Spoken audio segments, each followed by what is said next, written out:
This conference will now be recorded.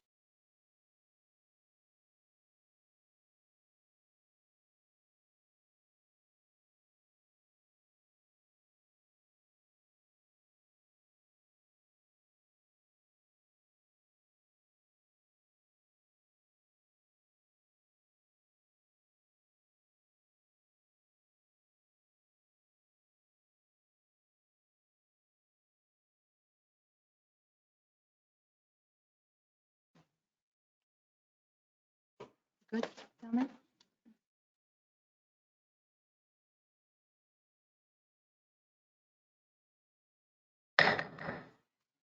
Welcome, everybody, to the December 15th meeting of the South Whitehall Township Board of Commissioners. Before we get things started this evening, Randy, could we please have a roll call to see who's present? Sure. Commissioner Walk? Here. Commissioner Long? Here. Commissioner Seton? Here. Commissioner Kelly? Here. And Commissioner Morgan? Here. All right, the gang's all here. Before we do our pledge, could you just go over the virtual meeting rules this evening, Randy? Sure, no problem. If you are participating via the GoTo meeting and you do have a question about an agenda topic, please wait until the board president calls for courtesy of the floor for that agenda topic. Simply type your name and address into the chat feature located on GoTo meeting, and the moderator will read your question for the public and the board to answer. Thank you, Randy. At this point, I'd ask if everyone would please rise and join us in the Pledge of Allegiance. I pledge allegiance to the flag of the United States of America and to the republic for which it stands, one nation, under God, indivisible, with liberty and justice for all. Thank you. I'd like to note that all public sessions of the South Whitehall Township Board of Commissioners are electronically recorded, filed, and posted on board docs for the public's access. I'd also like to note that the board did meet in executive session right prior to this public meeting to discuss personnel matters. With that being said, we're going to move right into our agenda for this evening. And first on our agenda is an ordinance for consideration and possible action. This is the final reading and ordinance of the Township of South Whitehall, County of Lehigh, and Commonwealth of Pennsylvania, setting and reaffirming the rates of taxation referred to in Chapter 328 Taxation of the Codified Ordinances of South Whitehall Township, fixing the rate for the year 2022 and appropriating specific sums estimated to be required for the specific purposes of the township government, hereinafter set forth during the current fiscal year, and providing for a repealer clause, severability clause, and effective date. Scott, the floor is yours. Good evening, Commissioners. So this ordinance has to do with the passage of the 2022 budget that we have spent a good bit of time working on the past few months. The following two resolutions after this ordinance also relate to the budget, just so everyone's aware. Although they're voted on separately, they all pertain to the same thing. So this ordinance is for the passage of the 2022 budget.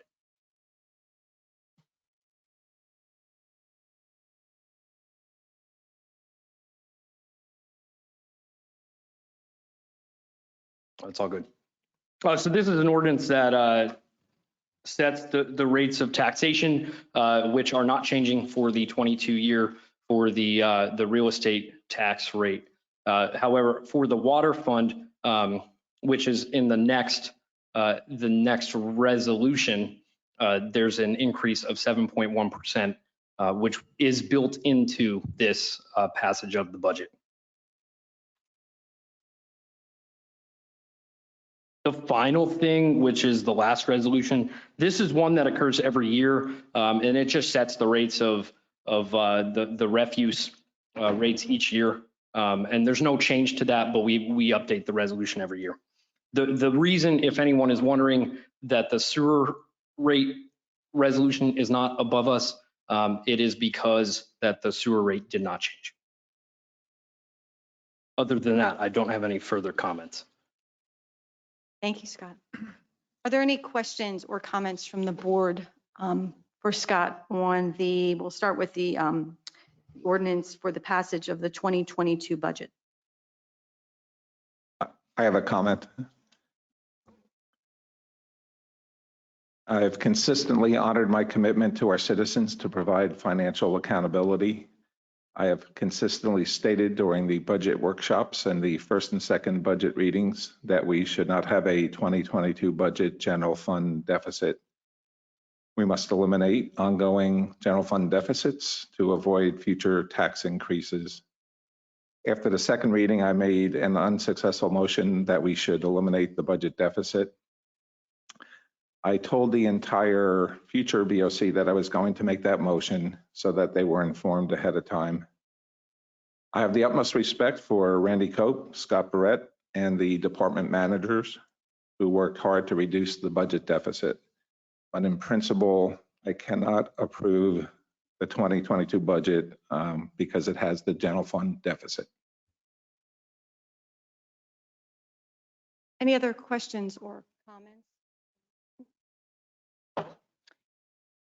Any from the public?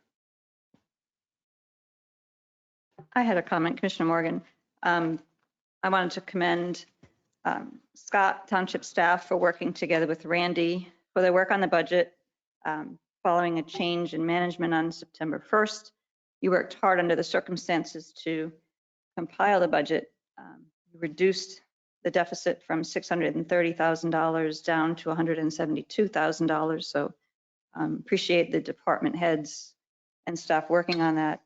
This budget certainly is not perfect, but we're in pretty good shape as we head into 2022. So I want to thank you all for your work. Any questions from the public? In the chat. All right. That being said, I would like to make a motion to move forward with the ordinance for the passage of the 2022 budget as presented. I'll second. So we have a motion on the floor from Commissioner Morgan, a second from Commissioner Seton. Can I have a roll call vote, please, Randy? Sure. Commissioner Walk, Nay. Commissioner Long, Yes. Commissioner Seton, Yes. Commissioner Kelly, Aye. and Commissioner Morgan. Yes, motion carries. Thank you very much to staff for all their hard work with this budget. All right. So next, kind of rolling right into the same topic, we have a few resolutions for consideration and possible action this evening. The first is a resolution establishing rates, rents, charges, and delinquent charges for furnishing water service to consumers, and establishing the circumstances under which water service is discontinued and municipal liens are filed. Scott, did you have anything more you wanted to add to that? Yeah, I'll just briefly go over the details. So the way that our water charges are billed happen in a couple different ways for various different customers. Most of our customers utilize a base charge plus they have a usage fee, which is billed at a rate currently of $6.25 per 1,000 gallons used. There are also five, just five flat rate customers that pay currently $110 per billing cycle. So right now, with the 7.1% increase, we're not increasing the base charge, but we are increasing the water distribution and consumption fee charge, as well as the flat rate fee. So those charges will go from $6.25 per 1,000 gallons to $6.70, and respectively $110 per quarter to $118 for the flat rate. And the main reason for the change has to do with Lehigh County Authority, and they increase our water rates every single year. One of the metrics that they increase the water purchased that we purchase every year is consumer price index. And as I'm sure everyone in the room is aware, the consumer price index has risen absolutely dramatically this year. So we are just trying to reflect what is placed upon us because the purpose of our enterprise fund, the water fund, is to recoup the costs that we put into it. The charge that we are charging is what LCA is charging us. We're just passing it on, the 7.1%. We are just passing that charge on, yes. There's some extra in there, but that's for us, that's for capital projects, administrative costs, et cetera. Thank you. Do you have an estimate of how much an average bill might be increased? I don't have that information in front of us. I had it at the last budget workshop meeting that we went over it. But I believe it's about $17 per resident per quarter. Thank you. Any other questions from the board? Any from the public? All right. So do I hear a motion then to move forward to establish the rates as explained for our water service? So moved. We have a motion on the floor from Commissioner Kelly. Do I hear a second? Second. Second from Commissioner Walk. Can I have a roll call vote, please, Randy? Commissioner Walk, Aye. Commissioner Long, Yes. Commissioner Seton, Yes. Commissioner Kelly, Aye. Commissioner Morgan. Yes, motion carries. Thank you, Scott. All right, don't go anywhere. Next, for consideration and possible action, we have a resolution of the Board of Commissioners of South Whitehall Township, Lehigh County, Pennsylvania, approving and adopting the municipal solid waste collection charges for the calendar year of 2022. This is an ordinance that occurs on an annual basis. We right now are involved in a 3-year contract for our municipal refuse, and this will be year 3 of the contract. So going forward there, we do have the option as the township to extend that contract with our current hauler. So we'll have future discussions about that in the future. But for now, the rate is not going to change, but we are just establishing the rate for the 2022 year. So the rate will stay at $95 per quarter. We just have to establish it. No, it's not- Correct. okay. Yep. Thank you for that clarity. Any questions from the board? Any from the public? All right.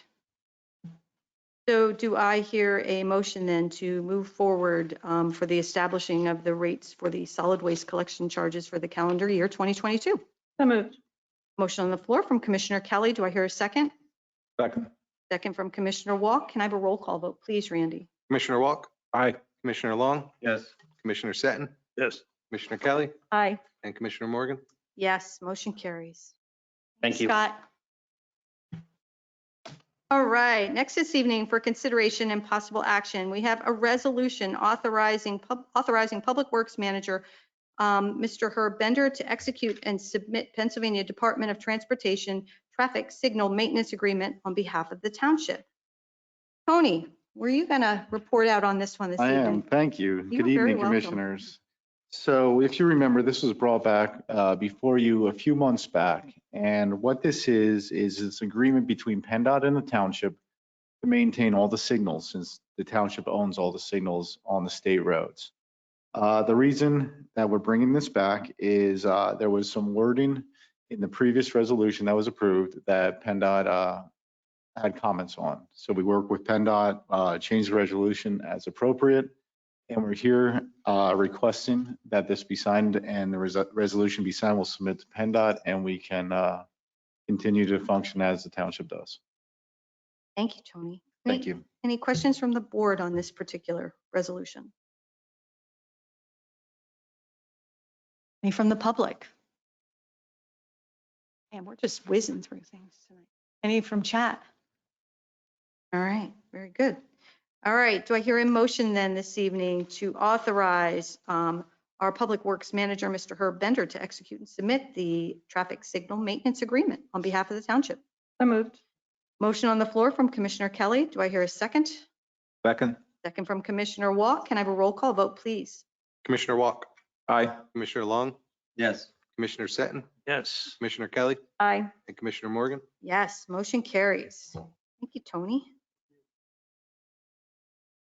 Next this evening, and last on our resolutions for consideration, we have a resolution amending Resolution 2020-18, which granted conditional preliminary final approval to a major subdivision plan entitled KRE Springview Commercial 2, extending conditional approval another 180 days and amending a condition required for a Saldo waiver.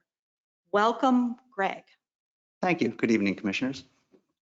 This is a project at the southeast corner of Broadway and Citronia. This is basically to redevelop the 3 residential properties that were there a few years ago. into one 1.01 acre property with a 3,400-foot commercial building and a 34-car parking lot. This was approved by the board at their January 15th, 2020 meeting.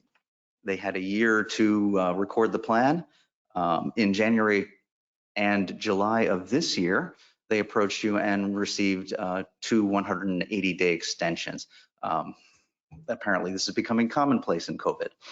So they're back for their third extension, and hopefully we would hope their final one. This is a two-part resolution, so that was the first part. The second part is to remove a condition from a Saldo waiver that was granted back in January 2020. That had to do with a public safety recommendation that PennDOT install a no turn on red on northbound Centronia going toward eastbound Broadway. The applicant and the township worked with PennDOT. PennDOT determined that according to their regulations, they couldn't place that sign there. So that kicked us back to Public Safety Commission. Public Safety re-reviewed the project, felt that the plan at that point was good enough to move forward, and also to change it to require the township to appeal to PennDOT to install that no turn on red at that intersection. That would be something the township could do at any time. We can appeal to PennDOT for that sort of thing. So basically they are here. The applicant took that recommendation and decided that the best thing to do would be remove the original condition on the Saldo waiver to have PennDOT install that no turn on red sign. That's something PennDOT can't do. They don't want to do. We can't compel them to do that.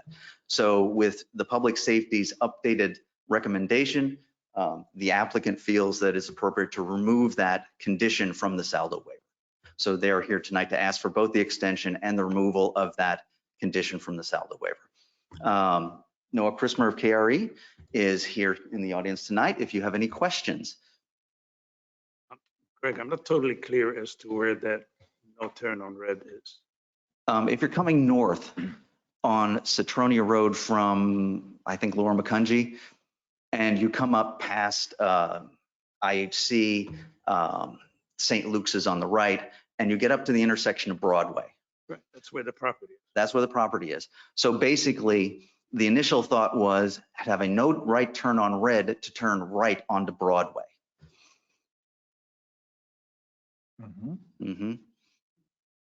Now, PennDOT feels that according to the traffic going through there and the signal arrangements, that a no right turn on red is not appropriate at that location.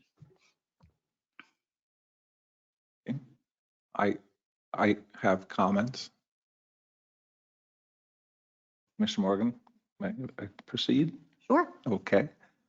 I have, it's going to take a while, all right? Okay. I'll preface it by saying everything I say is in full support of the South Whitehall Township Public Safety Commission. I don't want any of my comments to be confused that it's otherwise. Okay, I think they do a fine job. I like to go through the sequence of the safety reviews on this project, a little bit more detail than Greg Adams just gave us. So we start off with the fact that, correct me if I'm wrong, we have a Saldo, which is a safety standard. And the Saldo requires that this driveway be 300 feet minimum distance from the intersection of Citronia Road, right? So there was a request for a waiver because the minimum distance isn't met. Thankfully, I requested and Greg gave the entire series of public safety review meeting minutes today. So everything I say is taken from there. So first, public safety made a decision that if a driveway is allowed, then it should be right turn only with no left turn. That was their first decision. And then following that, they decided if a driveway is allowed and left turns are allowed, meaning by the board, right, then the Citronia Road intersection must be no right turn on red. Then the BOC granted the driveway waiver so that it could exist at that location with left turns allowed by a 3-2 vote based on this condition that Citronia would be no right turn on red. Then we received the news this year that PennDOT does not require Citronia Road to be no right turn on red. And when the Public Safety Commission learned that, they made a motion that South Whitehall Township should appeal to PennDOT to require Citronia to be no right turn on red. And here we are, KRE is asking us to drop that waiver condition. So that's historic facts. Here's my viewpoint on it. Much like I expressed when the BOC voted 3-2 to grant this waiver in the first place. I think of this as a trifecta of compounded compromises that have been made. The first one is the Saldo has a safety standard, and the driveway is not Saldo compliant because it's less than 300 feet from the intersection, all right? So that's the first compromise. Then the second compromise, there was a lot of discussion, and Public Safety Commission originally said, we don't want any left turns coming out of there. But the BOC decided to allow left turns out of the Broadway driveway. And that was on the condition that Citronia would be no turn on red. And now we're asking for that to be removed. So when I say a trifecta, it's first we grant a waiver that the driveway should be located not in compliance with Saldo. Then we grant left turns are allowed, although it's an inherently less safe condition. And now we're the extra safety measure that was put upon it, no right turns on red. Now we're asking to remove that. I think it begs the question, honestly, if we look at the history of this, why was the driveway allowed at this location in the first place? Why were left turns allowed out of the driveway? Of course, it's because this board voted 3-2 to allow that. But now that we're asking for the one condition to allow those two things to occur, the one condition that was placed upon it, we're asking that to be removed. My recommendation with good safety consciousness is that condition should not be removed. And since it wasn't satisfied, I think we should go back and look at that driveway and say it has to be right turn only, no left turns out of that driveway, because this condition could not be met. Thank you.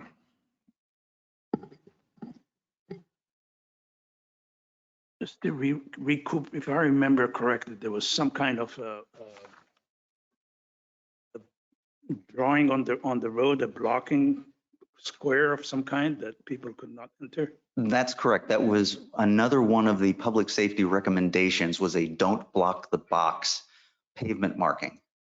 PennDOT also decided that was not appropriate there, as I understand. They thought it might confuse motorists. They instead opted for signage that said something similar. But not the block on the road anymore. Not the pavement markings, simply signage.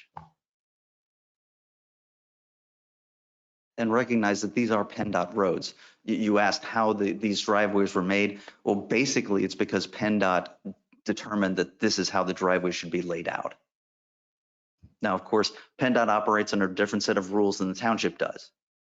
And both apply equally. So you have PennDOT doing PennDOT regulations on a PennDOT road. The township also has the right to enforce Saldo on that road. So here we are. I have a comment. Thank you, Greg, for explaining that. Thank you, Commissioner Wilk, for laying out the history for us all to understand.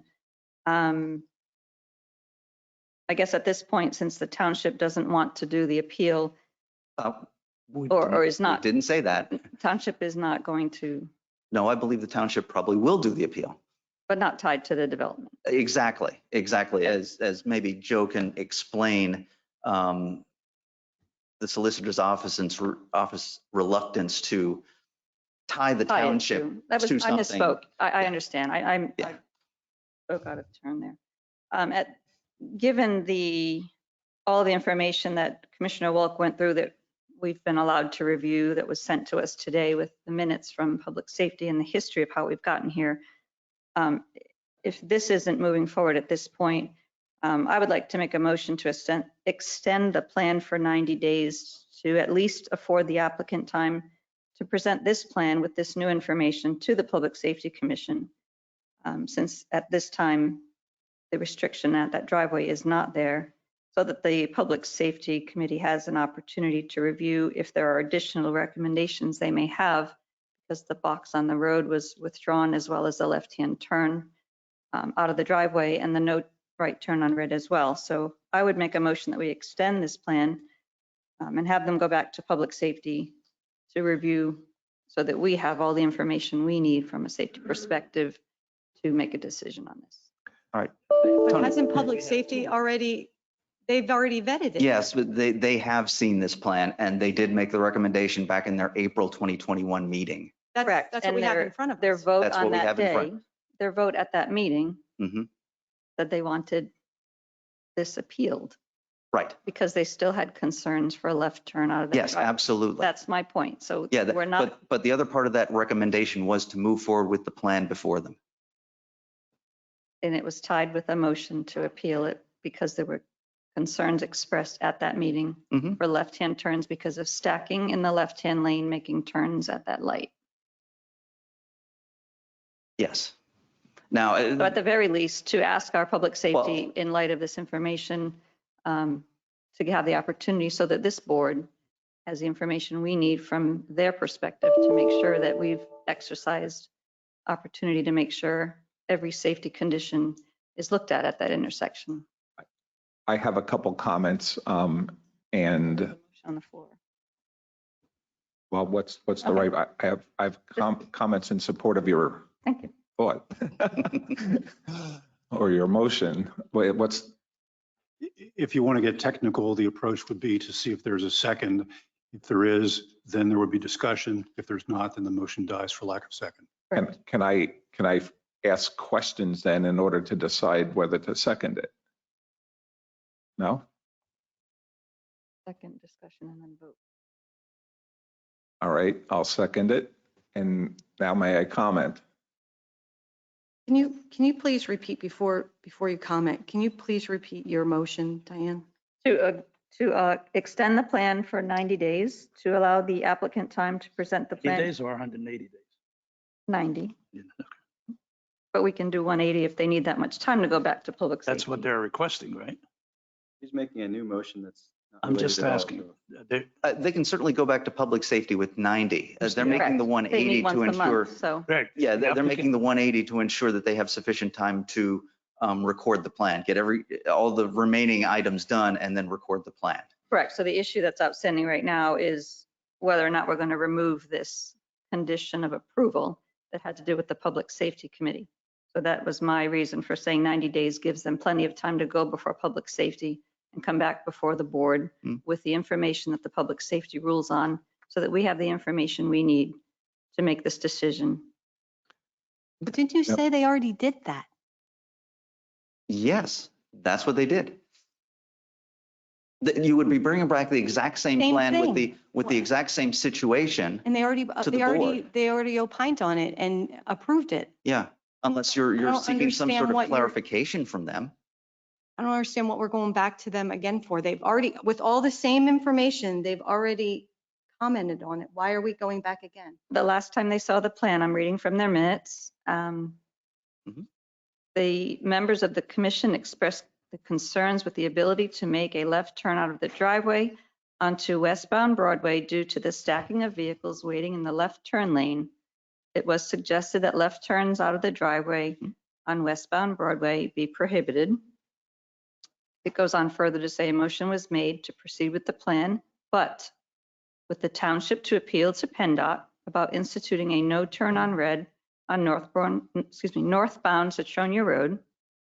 It was seconded and passed 4-3 with one abstention. So they don't have before them the fact that PennDOT is not going to review this again No, in not rejected. connection with this development right now as we're putting it forth. You're asking us to take away a condition of approval that the Public Safety Committee had attached to this. You're saying, Greg, are you saying that the Public Safety Committee doesn't know that PennDOT will not? No, PennDOT Public Safety is aware of that. They're not aware that the appeal is not going to be tied to the development moving forward. They asked. I don't think that's relevant to PennDOT. It's not relative to that, though. I don't understand. They express, I'm reading from their notes that said they expressed still concerns with. No, the I understand that.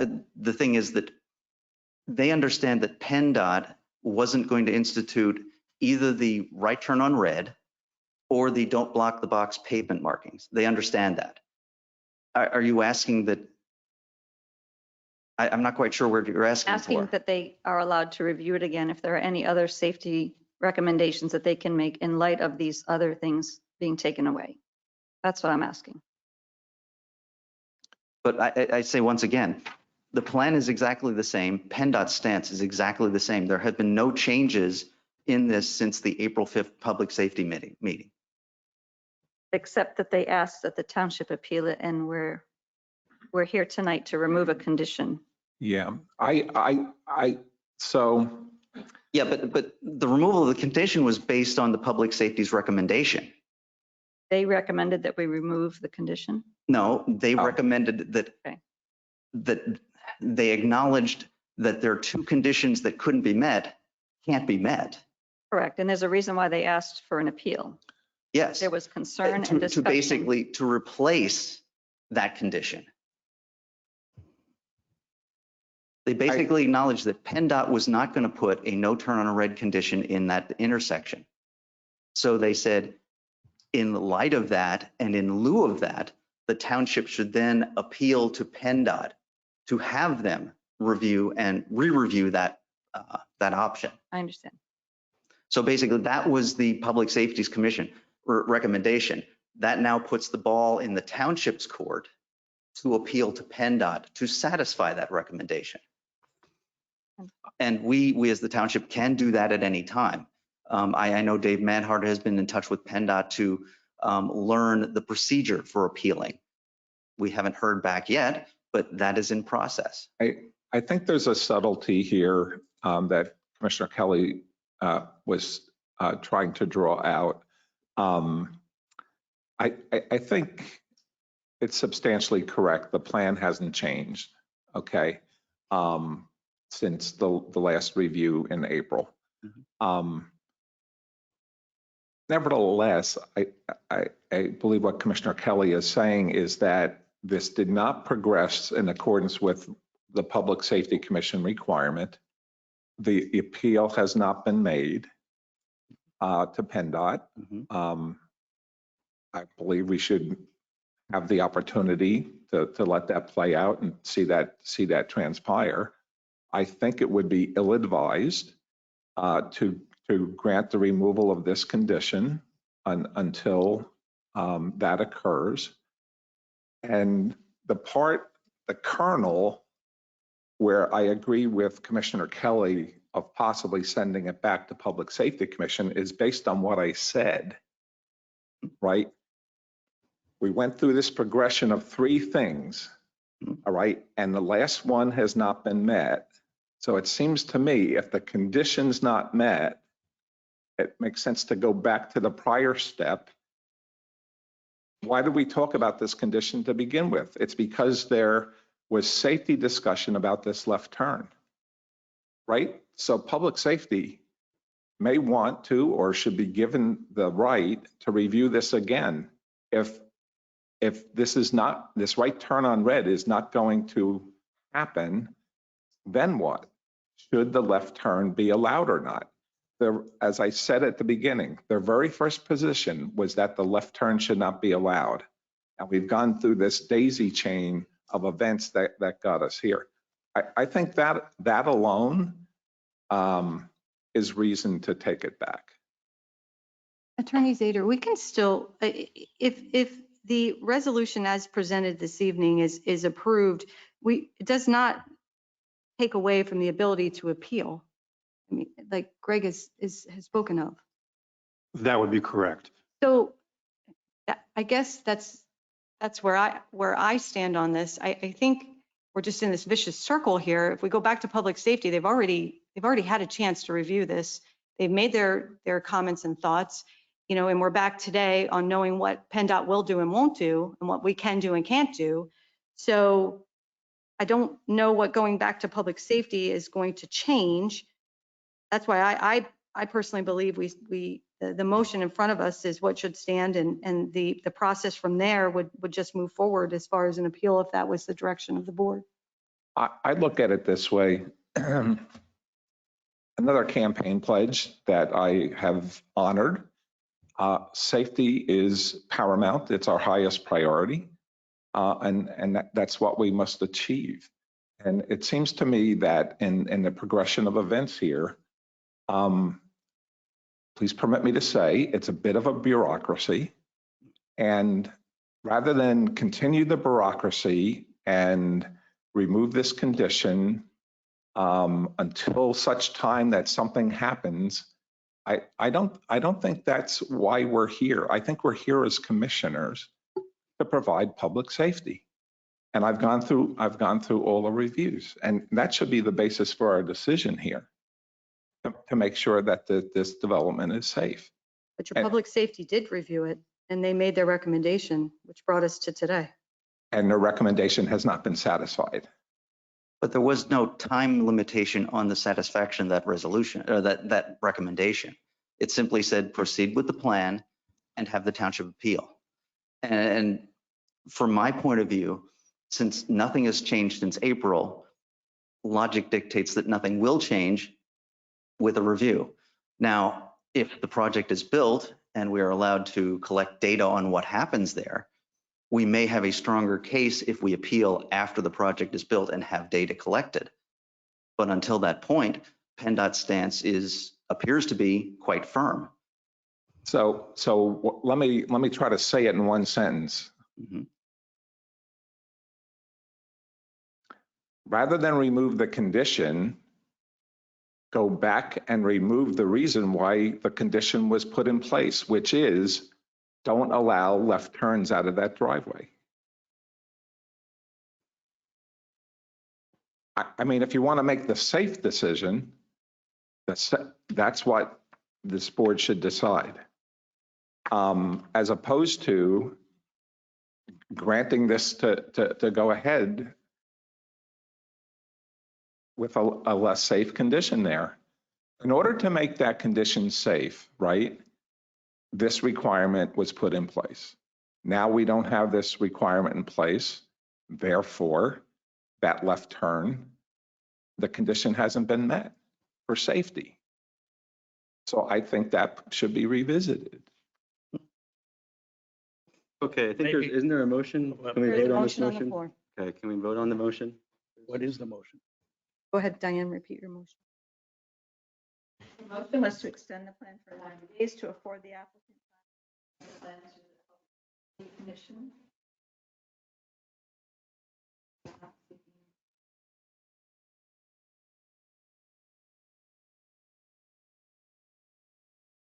To allow public safety an opportunity for safety.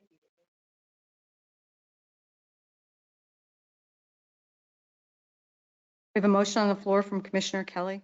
Do I hear a second? I think we had a second as well. I did second. Second from Commissioner Walk. Can I have a roll call vote, please? Commissioner Walk, Aye. Commissioner Long, No. Commissioner Seton, No. Commissioner Kelly. Aye. And Commissioner Morgan. No. The motion does not carry. I make a motion that we move forward with the resolution as provided in our packet this evening with conditional preliminary final approval to a major subdivision KRE Springview Commercial 2, based on the information provided and also the ability, as indicated, to further appeal if need be. So I'll second. we have a motion on the floor from Commissioner Morgan, a second from Commissioner Long. Can I have a roll call vote? We have a comment from the floor. Oh, I apologize. Oh, you're absolutely right. I'm caught up in the moment there, Mr. Kennedy. You most certainly can. Last motion? Dave Kennedy, Pheasant Hill Drive. I sit on public safety, and we reviewed this plan in depth multiple times. And public safety has looked at it carefully, not just looked quickly. There were several people in this room who sat in on that meeting, Chief Dorney being one, from a police standpoint. And that is a safety issue in that area. It was brought before public safety multiple times, and we've said it multiple times that it's a safety issue. We wanted right turn on red. But so what you're doing is approving something that public safety, we wanted to appeal to. We knew that PennDOT wouldn't do anything. So we came up with a plan where it would be appealed to the PennDOT. Greg Adams is saying, well, that's not going to change anything. Public safety could review the plan, as Ms. Kelly said, after we know if the appeal is approved or not. Let it come back to public safety to decide what else they can come up with. But we don't even know from a public safety standpoint if in fact PennDOT will approve the appeal. Greg Adams stood right here and said, because they're state roads, both apply equally. Well, if they apply equally, then why isn't South Whitehall looking at the safety issues as Commissioner Walk and Commissioner Kelly have talked about? This has not been rubber stamped by public safety. This has been looked at in depth. And I wish the three of you commissioners would realize that for a change. Look at the safety of the township, not just your own egos. Thank you. Thank you, Mr. Kennedy. And we certainly do look at the safety of the township for certain. Okay, thank you for your comments. Merry Christmas. There's a chat. Okay, very good. Dave Manhart, just to clarify, I have been in contact with PennDOT regarding the appeal process and still waiting on guidance of the process. Very good. I just want to make one more general comment. It's like I'm repeating myself. Safety is paramount. It's our number one priority. And to not acknowledge that and to vote and give another pass to a developer to have a less safe situation, it's just irresponsible in my opinion. Well, and I'd like to add that we've got plenty of developments in the township where left turn is restricted, and this board has agreed to them. I don't know why, from a safety perspective, that we're not looking at this and saying a left turn out of that driveway has been already ruled on by our Public Safety Commission to not be a safe movement, and we're trying to overrule that. And I just wonder why we're picking that particular driveway to not allow a left turn out of it. If I remember correctly, the safety committee, and correct me if I'm wrong, recommended a left turn from that driveway. No, they did not. No, they didn't. That was misconstrued. No, they did not. That was misconstrued in January 2020 when this was approved 3-2. They did not recommend that. They said no left turn, but I believe they know how the board thinks. So then they said, if a left turn is allowed, parenthetically, by the board, then let's put this condition on it that Cetrona should have no right turn on red, right? Their position, first and foremost, was no left turn. Yes, I remember it wrongly. Well, first of all, I think it needs to be clear. I mean, safety for this community is of utmost importance, obviously. I look back at the information provided, and, I have notes here, that public safety had opined on this. I asked Greg what the thoughts were on that. They, getting to this point, they agreed to this point. Staff has no objections to either of the requests. The appeal process is still available for us as we need it. So, I guess in my opinion, we're following the process to get where we need to go to address any concerns or issues. My concern was taking it back to public safety again, when it was clear from what Greg had provided, they had already opined on all the same information. What different, they knew that PennDOT had not supported the right turn on, the no right turn on red. And, you know, I guess I'm thinking to myself, well, why would you take it back again? I don't understand what's going to change. So continue with the process. And if the appeal is part of that process, then so be it. Here's the definition of the process. First, you don't meet the first safety requirement. So then you let it go and you say you have to meet this next safety requirement because you didn't meet the first. And then you don't meet that safety requirement, so you let it go. And then now you have the third safety requirement, which is to put the condition on it. And we haven't met that, so now we let it go. So that's a shorter version of what I said earlier. You have 3 safety requirements that are not met. And then rather say, let's stop this and put it back and have another review and make it safe.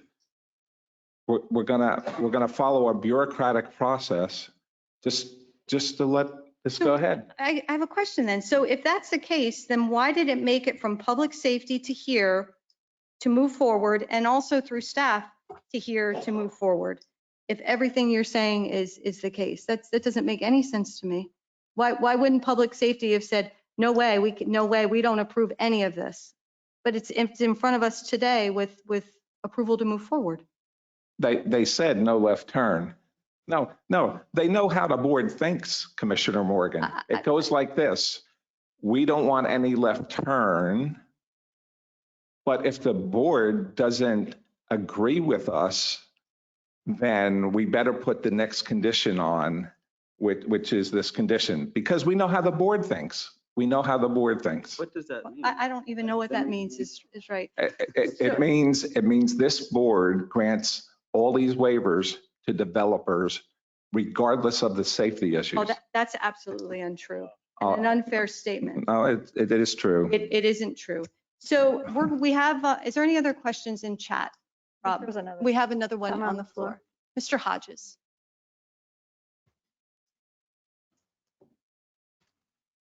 Robert Hodges, 1707 Penn's Crossing. My first question is, are we going to be requesting an appeal to the state for the right, the no turn on red? Is that going to happen? Yes, Dave Manhart's already been in contact with PennDOT and he's awaiting. Okay, so if we are appealing that decision, why would we move forward with a project? Because if you're waiting for an appeal, you wait for the answer. I think they have to have the extension for the project to stay viable, correct, Greg?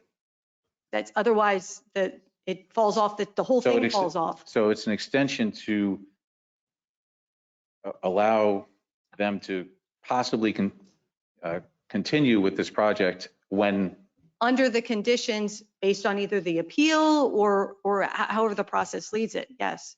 And if You raise a good point, Mr. Hodges. They've already asked for 2 extensions of 180 days each. So we could grant it an extension this evening while the township explores this appeal, and which is exactly what's happening, without removing this stipulation to comply with public safety.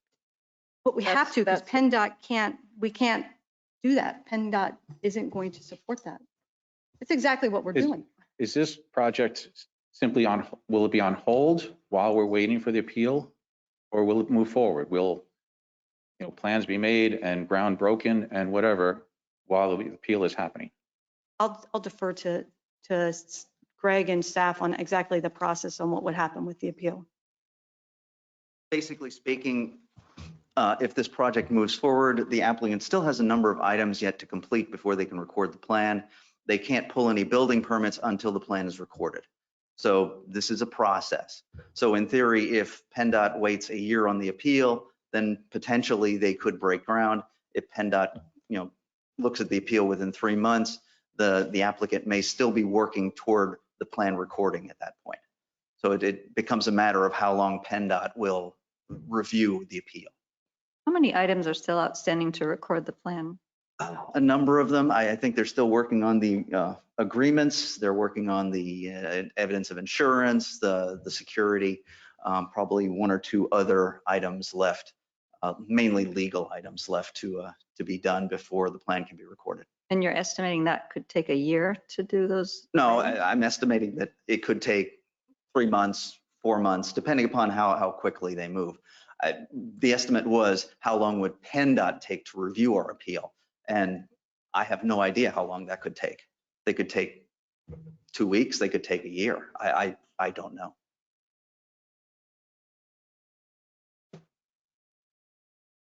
Okay, well, I'm not sure exactly how the process works, but it seems to me that when you put a condition on and you say, we want a no right on red, and the decision goes against you, said, no, we won't give you that, and you say, well, we're going to appeal that, then everything should be put on hold while you're making that appeal and you're waiting for an answer.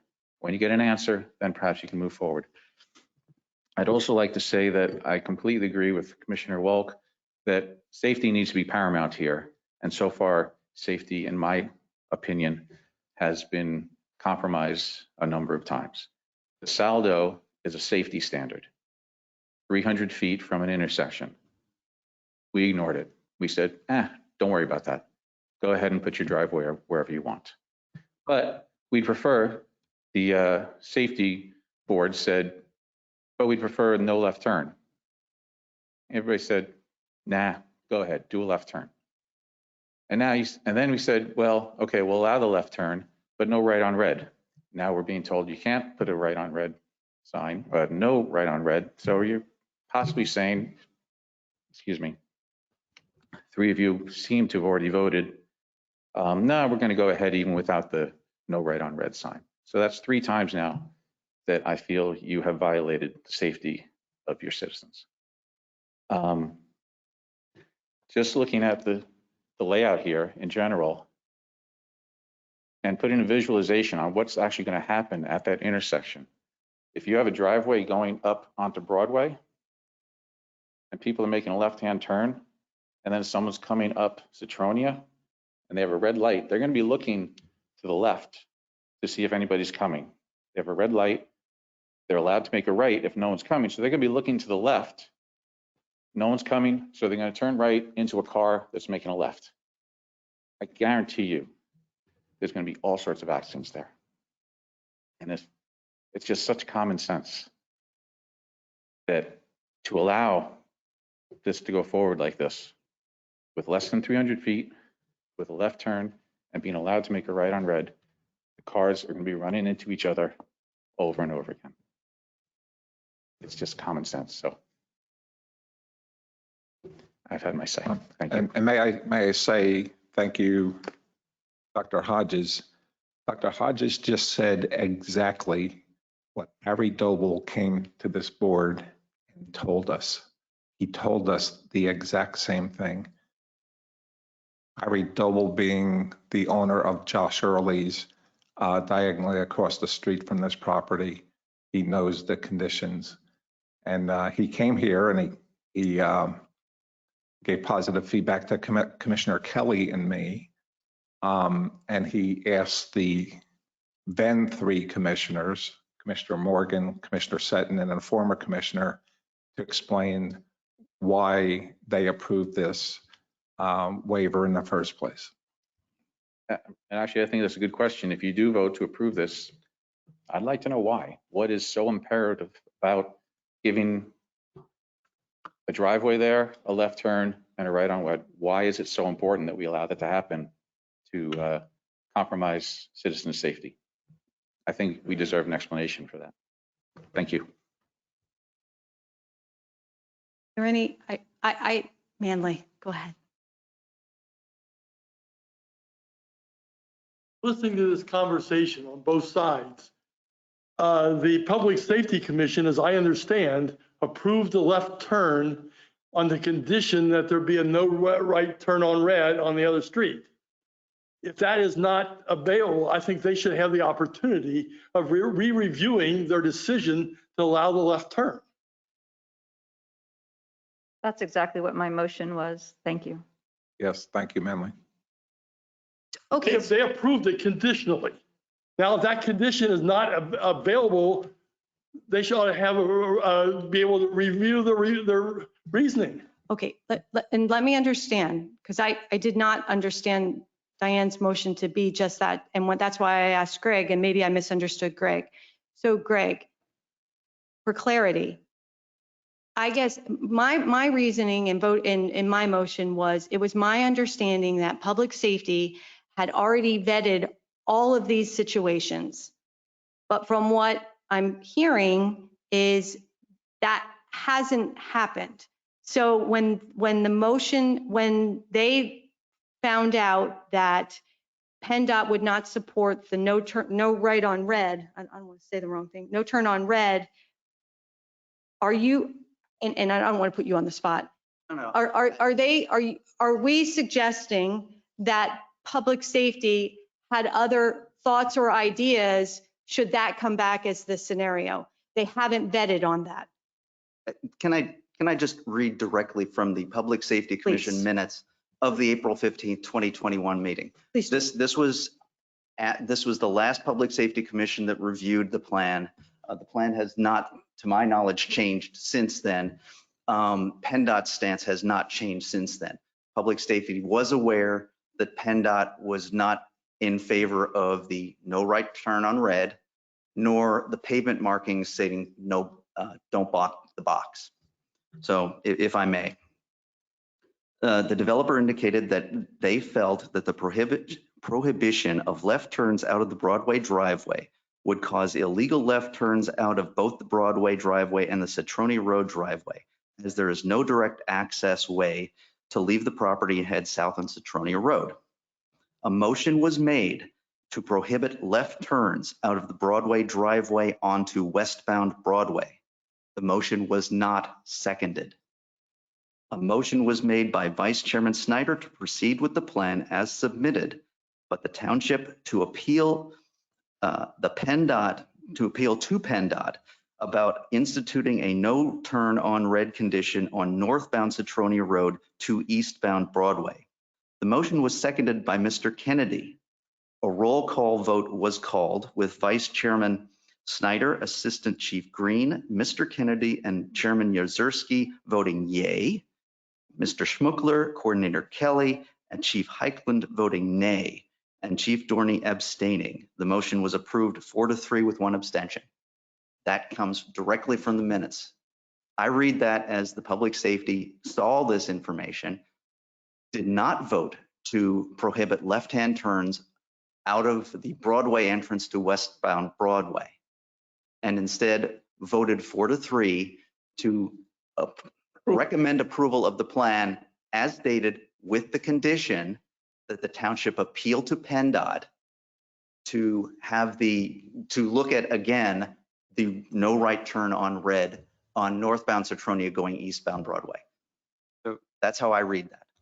Thank you, Greg. Exactly That's how I that's remember. exactly what you just said. So what's really interesting is I give a couple people credit for master manipulation, because somehow we had this conversation that turned into the three of us are anti-public safety, when in fact the vote for this motion was to support the public safety's best initiative to get what we can get.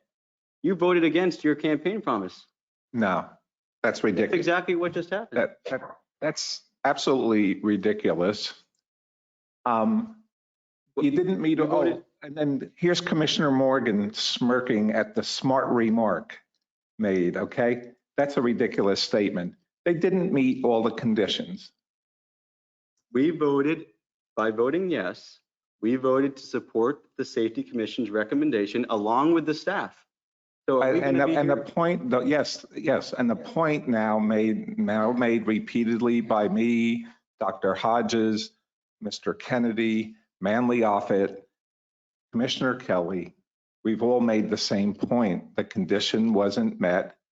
Therefore, don't compromise safety in order to give a bureaucratic approval to this developer, but rather, since the condition was not met, send it back to public safety for further review. What's wrong with that? What's wrong with holding safety as the highest priority on behalf of the citizens. What's wrong with that? Please answer Dr. Hodges' question. Why are you compelled to follow the process and approve this when the process is incomplete? The condition wasn't met. I feel like we're in the twilight zone, Mike, because that's exactly what we did. We prioritized public safety by voting for this motion. Giving us the right to appeal. That's exactly what the safety commission did. I don't know where that logic comes from. From what the recommendation from the safety commission, Greg Adams and his expertise, that's exactly what we just said. By sending it back to the safety commission does nothing. It changes nothing. It just delays this. Maybe they'll have another review, and maybe they'll concur with me that because the condition was not met, the left turn shouldn't be allowed. The whole progression here is if the left turn is allowed by the board, then this condition should be placed on it. So if the condition isn't placed on it. But why didn't the Public Safety Committee say that then I don't understand if that, Mr. Kennedy. We did say it. Felt as though if you have a left,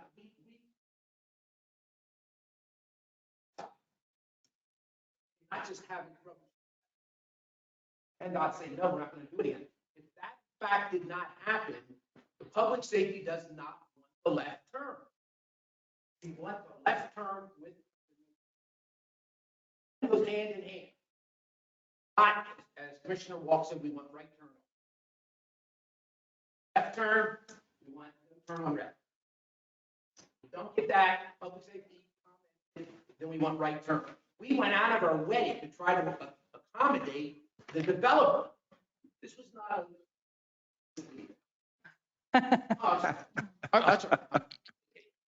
we went out of our way to try to accommodate the developer that evening. The biggest concern the public safety had that evening, and I remember it very well, was a concern that some accident's going to happen and somebody's going to get killed at that intersection. We did not want that on our conscience. Chief Dorney was there.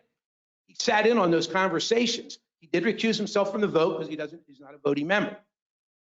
He was there that evening. It was very clear to public safety, right turn only to accommodate the developer, or if we do a left turn, a no turn on red with the appeal. If the appeal did not go through and favorable to South Whitehall Township, then let it come back to us and look at it.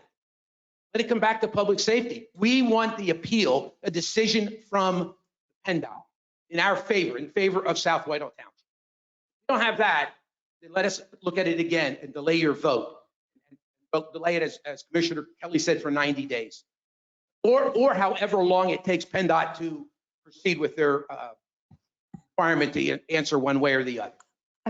6 months, so be it. This developer has gotten 2 appeals for 180 days. You're approving that again tonight. So it's 180 days, so be it. Let us get the opinion and appeal into PennDOT before a decision is made and a recommendation back to the BOC. Thank you for that. Honestly, for clarity, those conditions should have been made extremely clear up front and were not. I mean, you say they went hand in hand, and when they go hand in hand. I sat in on the meeting.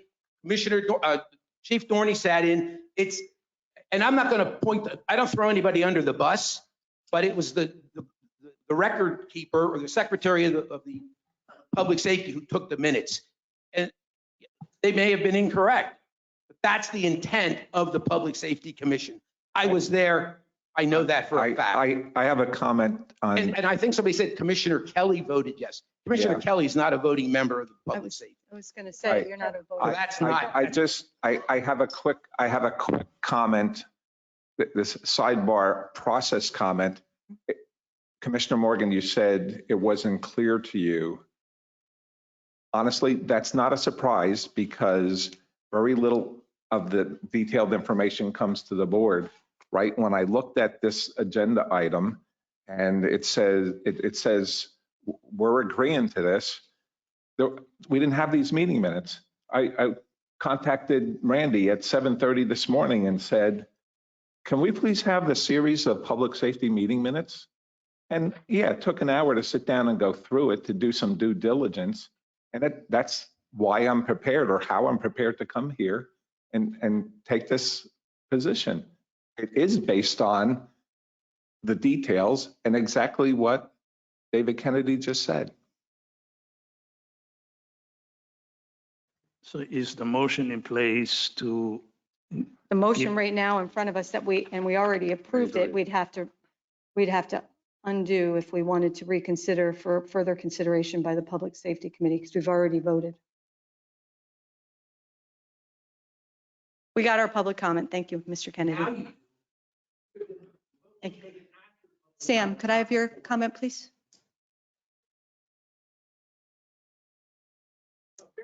Do you mind saying, only reason is because they can't hear on Zoom if you're not on the mic. Thank you. Waiver was granted to the developer. Correct. On what legal ground does the township stand to be able to pull that in the event that the appeal comes back negative from PennDOT?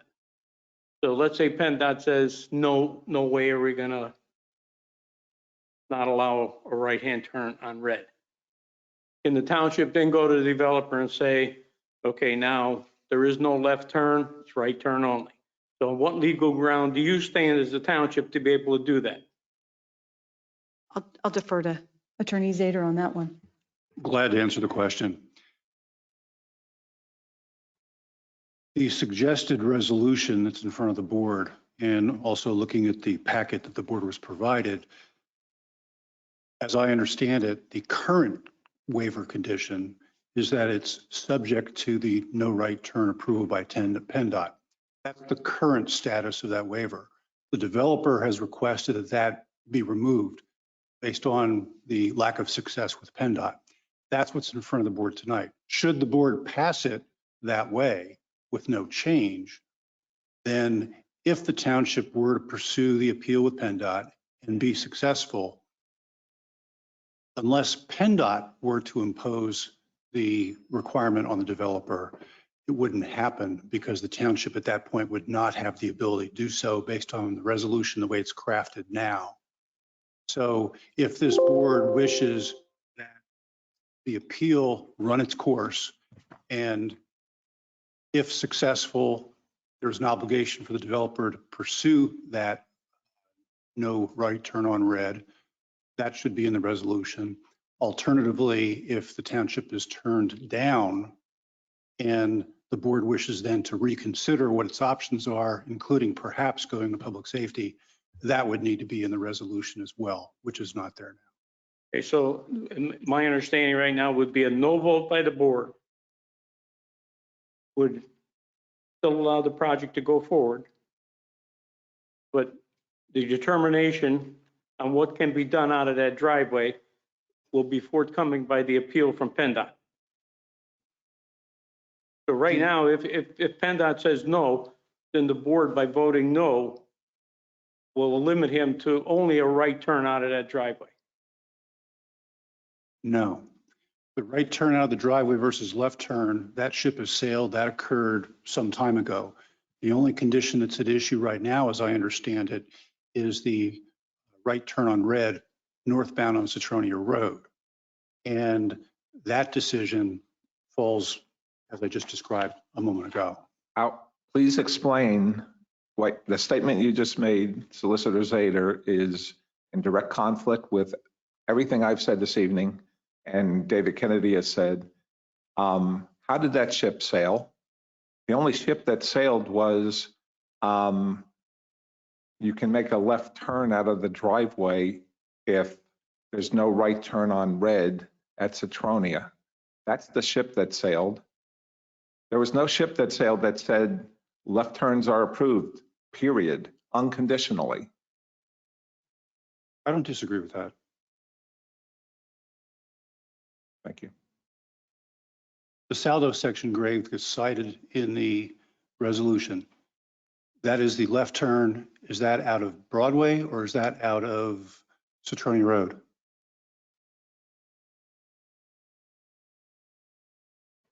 I believe the Saldo section is related to a 300-foot offset. I'm not quite sure.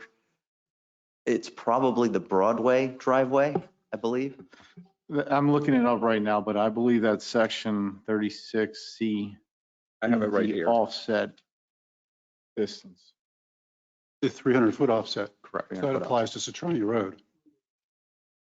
Applies to the driveway. That's correct. So that's the waiver that was granted and hinged on the right turn on Citronia, not the Broadway left turn. Is that correct? There, may I help? Broadway, okay. This is all about the driveway on Broadway, not Citronia. And the waiver allowed the driveway at that location and allowed the left turn on the condition that there be a PennDOT review and for the requirement that there be a no right turn on red at Citronia. That's correct.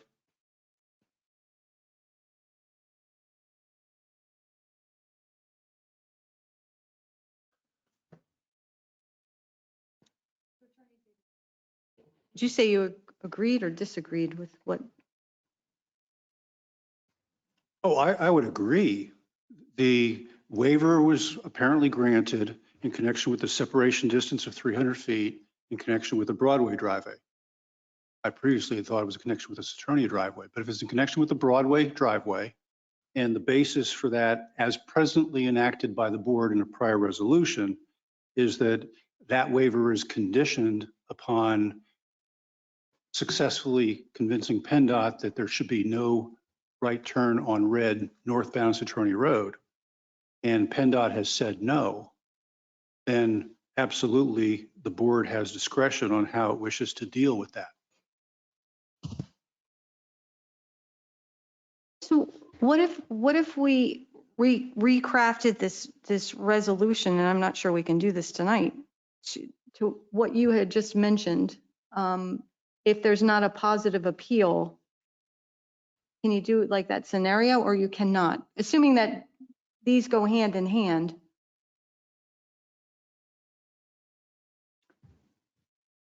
And I'm not even sure we can do that tonight because it would be a new resolution. I'm just curious on, I was interested in your approach on that one. Well, I think the point I made a moment ago was that the resolution in front of the board tonight is to totally eliminate that requirement. And so if the board's inclination is to let the course run with the township's appeal to PennDOT, the resolution in front of the board does not achieve that. There would have to be a change to that resolution. And alternatively, if the board doesn't want to do that, what is our other option?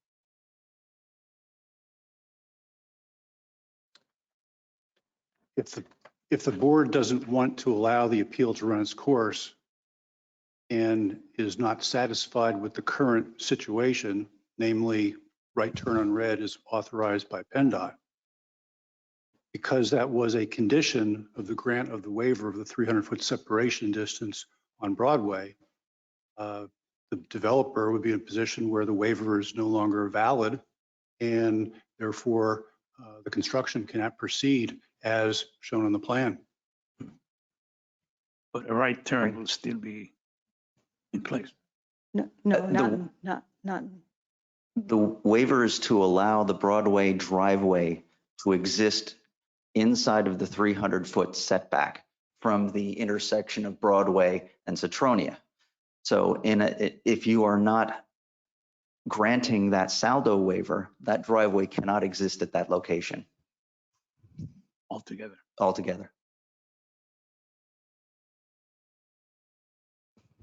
Is this, you refer to it as a commercial building? Yes. Am I to understand that there was a restaurant? Is it still a restaurant is it still going to be a restaurant or do you have like a four-story building in place. I am Noah Chrismer. I work for KRE, the applicant.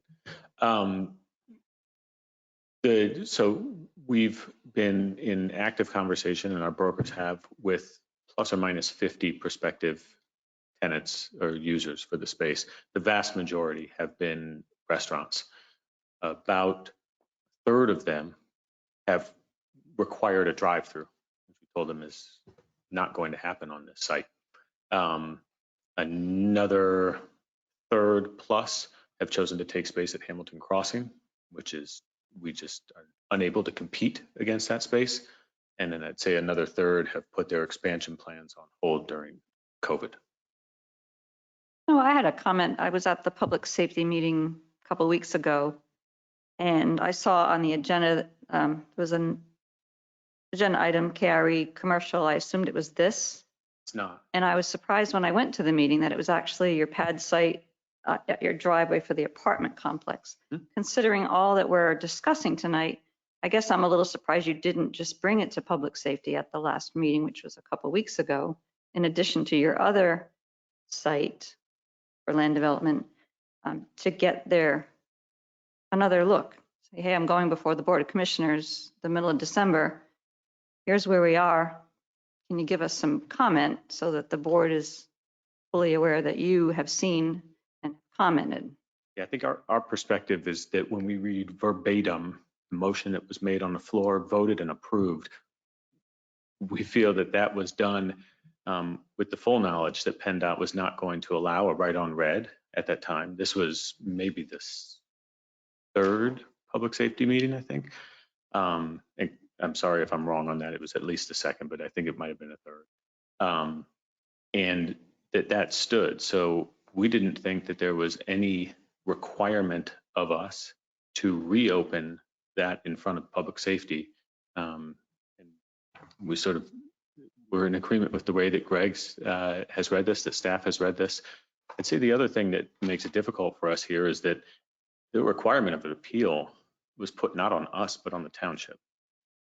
And so I'm not sure exactly how an applicant is then obligated to hold its plans in abeyance while for something that it does not have responsibility. Well, I can just comment that this board gladly granted 2 extensions of 180 days without you really explaining to us why we granted you that.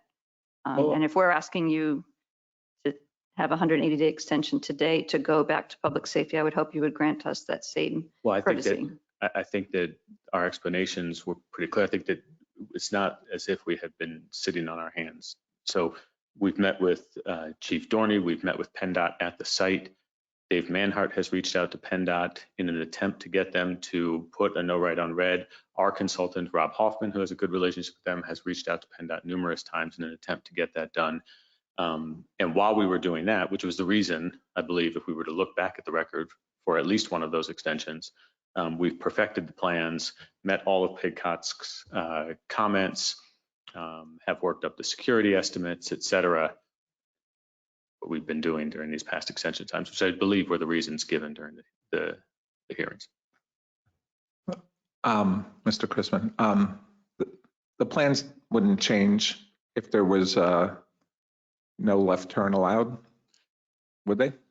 Well, yeah, because there would be a note on the plan that says no left turn allowed. Okay, I know. Thank you. I wasn't trying to be cheeky. I'm saying they will change. Right, but there would be no substantial change to the layout or anything like that. It would be. No, the substantial change would be to access. And I believe another thing that I'm having a little bit of difficulty with is we seem to be retrying a case that we've done exhaustive expert testimony on. And I'm not an expert, okay? But there's exhaustive expert testimony on why our experts believed that was in fact a safe movement. 2, why not allowing it would be even less safe because it would engender illegal left-hand turns, some of them potentially out onto Citronia in an effort to head southbound on Citronia, but certainly illegal left turns on Broadway. And so, but this is testimony that I shouldn't be giving. This is testimony that our experts have already given, that is already on the record and was part of the approval of the plan. To that point, the waiver that was granted for that driveway on Broadway was conditioned upon a successful no right turn by PennDOT. So thank you for all your testimony that your team did, but this board attached that condition to that waiver. So those two are tied together. Right, with it, again, with I an appeal understand. from the township, which as I understand is ongoing. Yeah.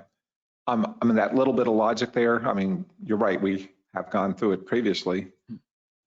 The logic that we should or must allow left turns, which is inherently less safe, we should allow it because there's going to be illegal left turns. Honestly, I don't follow that logic. We have illegal left turns all over the place. Okay, again, I don't want to testify on this. I can tell you that was the testimony, and I can tell you that I, for one, find it compelling. If a motorist wants to leave that building and head south on Satronia because that's where they're going, they are going to make an illegal left turn. And it's either going to be on Satronia across 3 lanes of traffic, or it's going to be on Broadway, the same as it is now. I have one comment to add to that. The Public Safety Commission, when they wrote their memorandum with conditions, number 9 states, Police Chief Glenn Dorney indicated that increased patrols in this area will be done once the business is in operation to get people to understand and obey the signs. This is a safety issue. Obviously, our police chief, our public safety committee, this board, the public, we've spent an hour talking about safety here. This is an issue. And the condition of your waiver was to also have the no right turn from PennDOT. So that's what we're talking about tonight, whether this board wants to approve that or to not approve it. My understanding where we are. Agreed. Ms. Hodges. Ms. Hodges. Ms. Hodges, please approach. Thank you.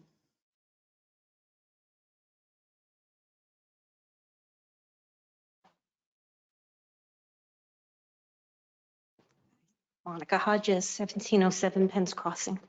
While I appreciate your expert testimony, I also want to point out the fact that the comments that we got from the public are also experts in their own right.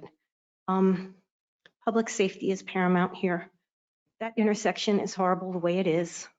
What we're discussing, I don't want to rehash it and be redundant, but Mr. Offit, Mr. Kennedy, Hodges, they're the ones that see the aftermath. We don't have time to gather information and see what's going to happen here and patrol it and so forth. We really have to do the right thing for the public. And they're the ones that see what happens in the aftermath of accidents here. He sees it every day in the OR. Mr. Offit sees it with fire. Mr. Kennedy sees it with public safety. And I just don't think that, I think it should go back to public safety. I think we should take our time and really rethink this. And thank you. Thank you. So Joe, I have a question for you from a legal standpoint. From conditionally, if the conditions and one of the conditions for approval was the right turn on red, which only PennDOT we can't approve it, PennDOT can approve it, okay.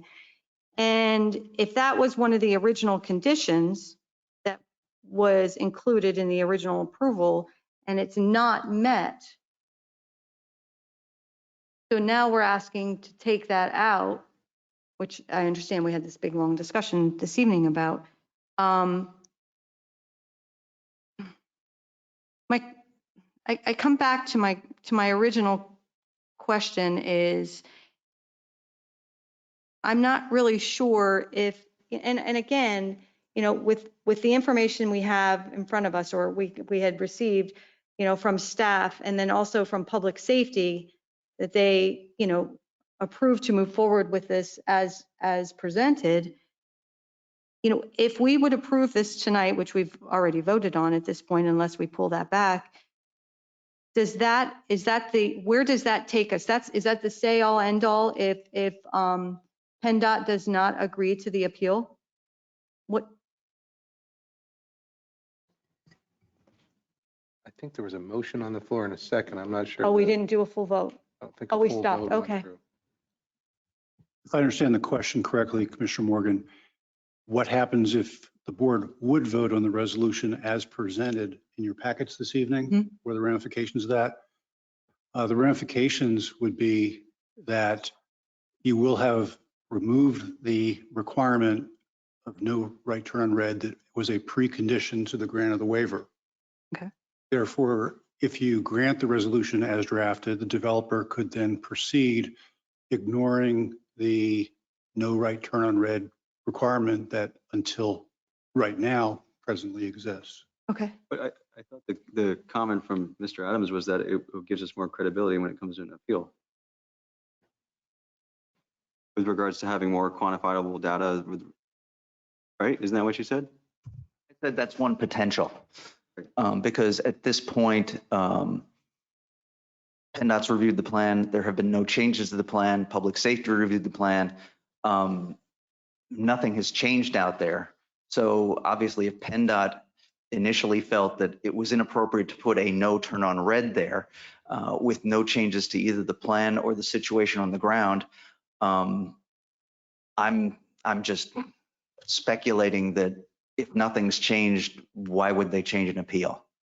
Right, what we don't have is any information in our packet from PennDOT. Do we have a written letter that explains why they chose not to approve the right turn at that light? I don't have that. Was it a safety? They didn't think that there was any need? Are they deeming that safe then? Then they'll go on record stating that so the township will be protected if there are any accidents there. I don't believe I have anything in the file related to a PennDOT explanation as to why they chose the decision they did. But we have a letter from them? It sounds to me Can I that, wait for an answer? I'm asking if there's a PennDOT letter that states that they're not going to approve that. To be honest, I can't tell you off the top of my head. Greg, I'd have I to don't review the believe we do. file. I don't believe there's anything in writing from PennDOT. Yeah. There's a I have a comment. comment from Dave Manhart. He said that he has been asking PennDOT for something in writing since April. So we have nothing from PennDOT except a conversation, and you're asking us to remove a condition of an approval that's gone through public safety that has multiple concerns.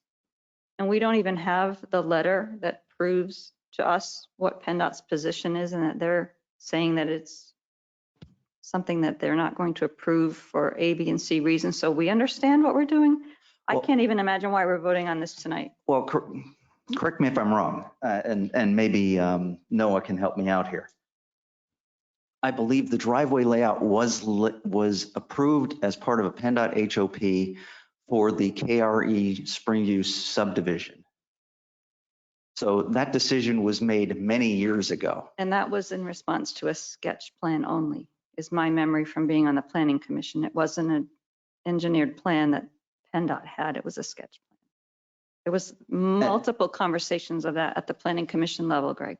And that could be, but PennDOT approved the HOP based on that. Correct, but the township also has the right to decide where the driveway goes. Absolutely. Okay, but again, back around to our condition of waiver approval was on a successful no turn on red from PennDOT. You have nothing in writing to give to our board that we understand why they denied that. How can we even appeal it if we don't even have a written denial?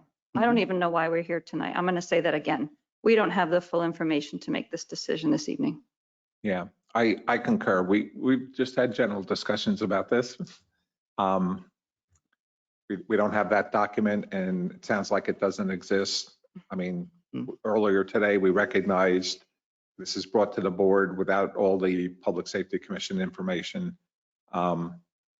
Honestly, only having that information has enabled us to have this important safety discussion. Because if that wasn't here, this would have been approved in 2 minutes, I suppose, right? I seem to feel the same in that regard. There's many unanswered questions, many potential options for the developer to find other ways to deal with this. So I will agree with Commissioner Kelly and Commissioner Walker. At this venture, with this new information that we don't even have the information from PennDOT yet, which is very interesting, actually. You know, in the talk of the appeal, I have to agree. I agree with Commissioner Kelly on that too. How can we appeal something that we don't have a point or something that's been given to us, a written conclusion on from PennDOT? I guess that's an open-ended question right there. That's definitely raises a lot of questions in my mind. Comment on the floor. And then Sure. there's one there too. Go ahead. This is from Dave Manhart. He says it's in writing regarding an appeal. It's in writing regarding an appeal, that their decline of it. We don't have a letter in our packet tonight that explains PennDOT's denial. Is that true? Yes, there's nothing in my packet. I have no information in front of me. Oh, okay. He says correct. All right. Commissioner Kelly, did you have any more comments on that? No, not right now. Thank you. Brad. Yeah, thank you. I've listened to a lot of the discussion. And for me, I have one question that's important to me, and I think probably important to the subject. I'll start off by saying I question the safety of this arrangement that we have right here as it's presented and as it's requested to go forward. But here's my question. Do we know what the original resolution says that granted the waiver? Do we have that language? Is it conditioned on this, what we're talking about, or not? In the package. It's in the package. Right. Greg is showing it to you, I believe. I don't have my glasses. Can you read it? No, can you read it? Can I read it? Sure. Absolutely. All right, this is the last. I'm looking for the language that stipulates that this is a condition. Yes. The requirement of section 31236 C4B1 of Saldo, requiring the 300-foot separation distance between a non-residential driveway and a street intersection containing an arterial street with regard to the Broadway driveway is hereby waived on the condition that the waiver request is reviewed and approved by the Township Engineer, the Public Safety Commission, and by PennDOT, including PennDOT approval of the no right on red modification to northbound Citronia Road movement. Thank you, Greg. I think it's clear. It is. If it's conditional approval, the condition hasn't been met. I would think, I'll stop there. I think we need to do our homework and make sure that that condition is met before any other action is taken. Now, I apologize to the developer. I know, the COVID situation has brought this to this point, but I don't see why we should move any further. I mean, that is the approved resolution. So I just ask you to consider that. So we have a Thank you, motion Brad. and a second on the floor. Do we vote the motion or do we? At this point, pending more information specifically from PennDOT on their reasonings that you had mentioned, Commissioner Kelly, I would be willing to pull my motion on the floor. And I'm not sure legally, Joe, they're requesting the extension for 180 days. Do they need an extension to keep this viable? I'll defer to Greg on that. Where are they from a time standpoint, I guess is my question. I believe it expires January 10th. Exactly. So, I mean, I don't know if there's another, would we have to make, if we just table this pending getting some additional information, or do we need to look at an extension? I to be able understand that the next Board of Commissioner meeting is Tuesday, January 4th. Okay. After that, it would be the second meeting in the month, which I believe is the 19th. So that would, the second meeting would be after the expiration. Greg, I think it'll be January 5th. I mean, we What can he said. certainly grant an extension tonight to give the developer, or I should say PennDOT, time and staff to compile the information that we need to review this. I would agree with that. So I would make a motion that, I'll defer to you, Greg. Well, first I have to pull my motion. I thought you just did. No, I didn't officially. So Joe, to officially pull my motion, do I just need to reference that? Whoever seconded should agree to it. One second.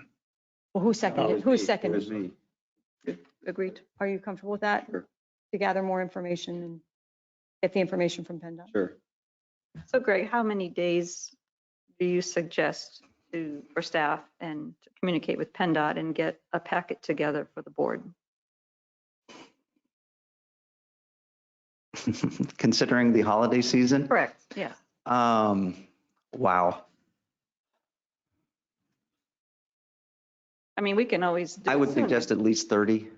Okay. I mean, with the difficulties we've been having getting information out of PennDOT, with the holiday season coming up, at least 30. So I'll make a motion that we extend the, I mean, if I were, quite frankly, I'd aim higher, 90 days. well, I was thinking the same thing. Okay, so I make a motion that we extend the conditional preliminary final approval to a major subdivision entitled KRE Springview Commercial 2, a further 90 days. I'll second the We have a motion. motion on the floor from Commissioner Kelly, a second from Commissioner Seton. Can I have a roll call vote, please? Commissioner Walk, Aye. Commissioner Long, Yes. Commissioner Seton, Yes. Commissioner Kelly, Aye. and Commissioner Morgan. Yes. Motion carries. All right. So next this evening, for consideration and possible action, we have a motion for consideration requesting permission to issue a letter of intent to purchase a Case 621G wheel loader. That sounds very exciting, Herb. Good evening, Commissioners. South Whitehall Township Public Works Department and Water Department is respectfully requesting permission to issue a letter of intent for a Case 621G wheel loader. This piece of equipment is used for multiple purposes like loading salt, pushing snow off of parking lots, loading stone for water breaks, cleaning out dirt and sediment out of our detention basins. The price for this wheel loader is $179,800.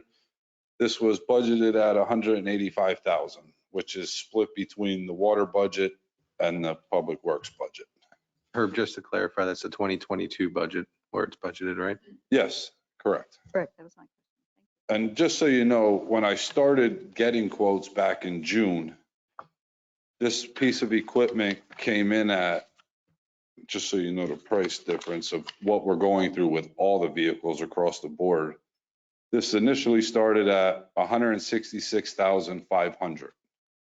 So we didn't add anything, we didn't take anything off. This is just from the increase in steel and everything. The prices are just keep increasing. So the sooner we can get a letter of intent to these people, we'll lock these prices. And it'll lock it in to the point where, you know, the purchase actually takes place. Yes. It's just going to place a hold on the. Yes, and what's actually unique in this situation is Case saw a shortage coming. So they got ahead of it and actually had extra ones built. So they will have this one, if we get permission to give the letter of intent, we'll actually see this end of February, early March. So it's already being built now, the one that would be spec'd exactly the same. Very good, thank you. Thank you, Herb. Any other questions from the board on this particular request? Any from the public? All right, do I hear a motion to move forward with permission to issue a letter of intent to purchase the S621G wheel loader? So moved. We have a motion on the floor from Commissioner Kelly. Do I hear a second? Second. Second from Commissioner Walk. Can I have a roll call vote, please? Commissioner Walk, Aye. Commissioner Long, Yes. Commissioner Seton, Yes. Commissioner Kelly, Aye. Commissioner Morgan. Yes, motion carries. Thank you, Commissioners. Very welcome. All right, next this evening, we have two additions for motions this evening for consideration. And the first one, the addition, and for clarity, due to the health and welfare of one of our police dogs, we have a motion on the floor for consideration to amend the agenda to authorize the sale of Canine Ranger to a private party. I second the motion. Nobody made the motion yet. You said I have a motion on the floor for consideration. I'm glad to make the motion. Are there any questions or comments from the public? Randy, do you have a question? Yeah, I thought you were making a motion to Add it to the amend. agenda. To add it to the Agenda. agenda, but Yes. it's, yes. Okay. So were there any questions from the public in the chat? So the motion then to add to the agenda to authorize the sale of Canine Ranger to a private party. We need a vote on that motion first. We need a vote on the motion, and then after that, you would take up a vote on. On the actual item. event. Okay, so you Yes. can't combine the two. No. And this is all in regards to the new Sunshine Act requirements, correct? That's Okay, correct. because it's an addition. All right, I apologize for the confusion on that. So we have a motion on the floor to amend the agenda first. I made that motion, second from Commissioner Kelly. I would need a roll call vote, please, Randy. Commissioner Walk. Aye. Commissioner Long. Yes. Commissioner Seton. Aye. Commissioner Kelly, Aye. Commissioner Morgan. Yes, motion carries. I'm trying to be efficient here by combining them. So the motion then on the floor for consideration this evening is to authorize the sale of Canine Ranger to a private party. Are there any questions or comments? And there were none from the public. So do I hear a motion to move forward with that? So moved. We have a motion on the floor from Commissioner Kelly. Do I hear a second? Second. Second from Commissioner Walk. Can I have a roll call vote, please? Commissioner Walk. Aye. Commissioner Long. Yes. Commissioner Seton. Aye. Commissioner Kelly, Aye. Commissioner Morgan. Yes. Motion carries.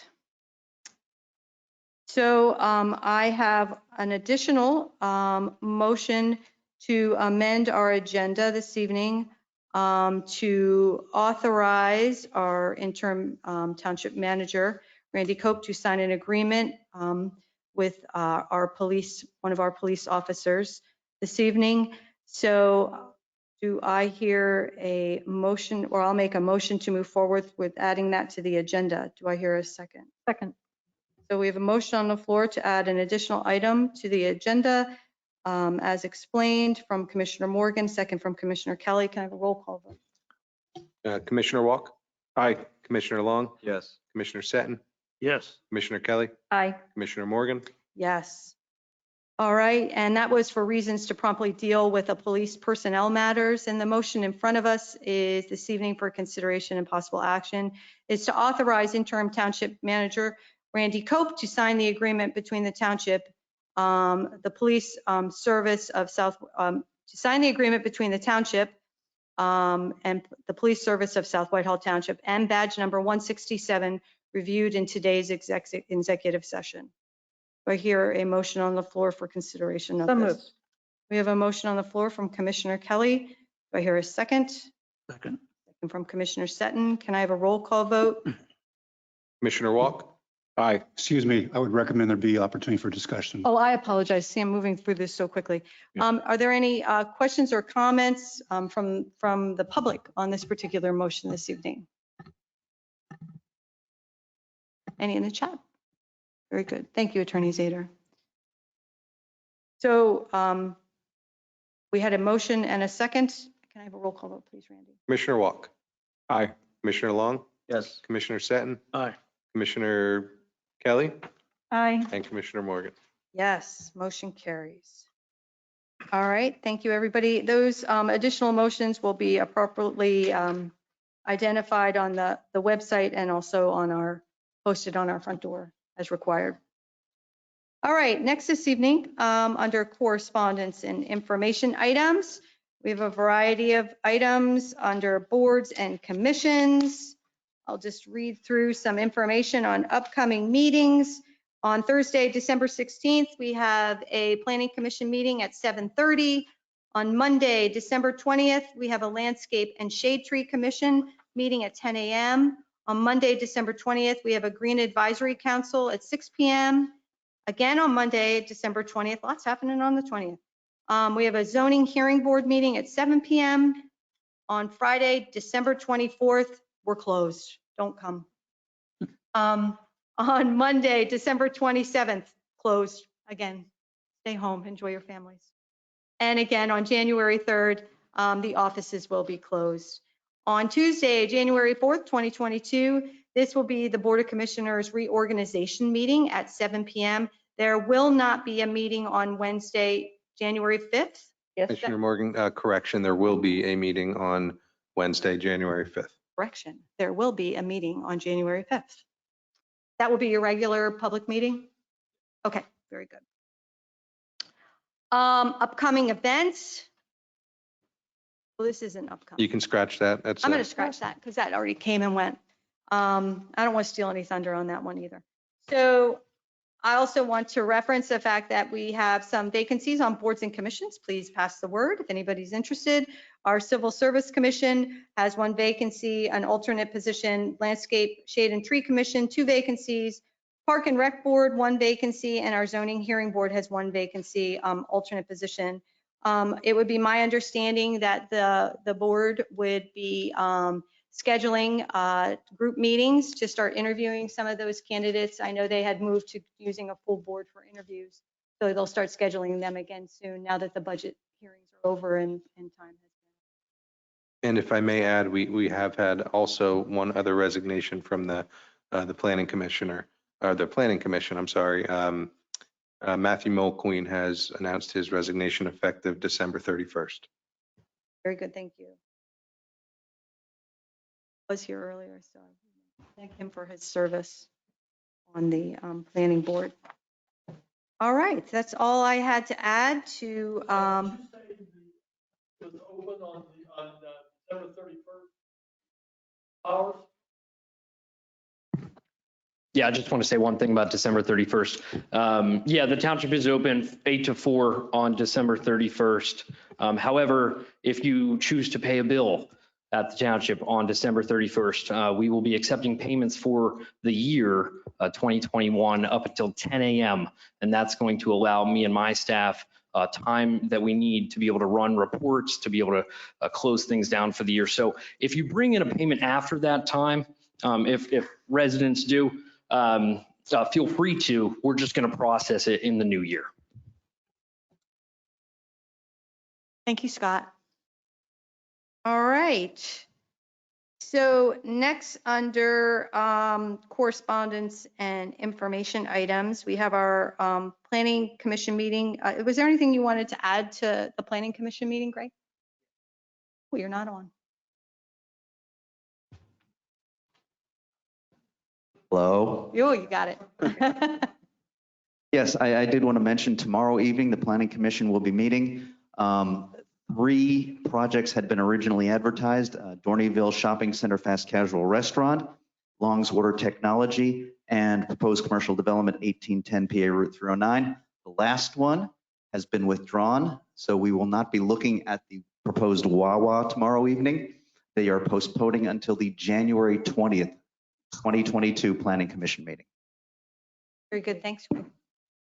Any questions or comments for Greg from the board? Any from the public? In the chat? All right. Next, we have our public notice of our zoning hearing board.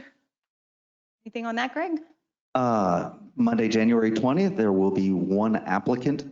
This would be the Crackersport Racquetball Club, better known as Parkland Manor, requesting a number of parking variances from the zoning hearing board. Thank you, Greg. Any other questions? All right, we're clear on that one. All right, Randy, did you want to go through the 2022 meeting dates for South Whitehall Township? I don't think I'm going to read through all of them all together. They, I believe they are posted on our website. They've been advertised, but just for clarification purposes, we do have our Board of Commissioners reorganization meeting on Tuesday, January 4th, and we will also have our regularly scheduled meeting on Wednesday, January 5th. Other than that, these events are being posted to the township's website for the entire calendar year. So if you're interested in attending any of these meetings, please visit our website for more information. Thanks, Randy. 7 o'clock. All right. Any other questions? Good. All right. Direction and discussion items. We don't have any. Old business. Randy, anything for Ware's Dam? Sure, I have some exciting news actually about Ware's Dam.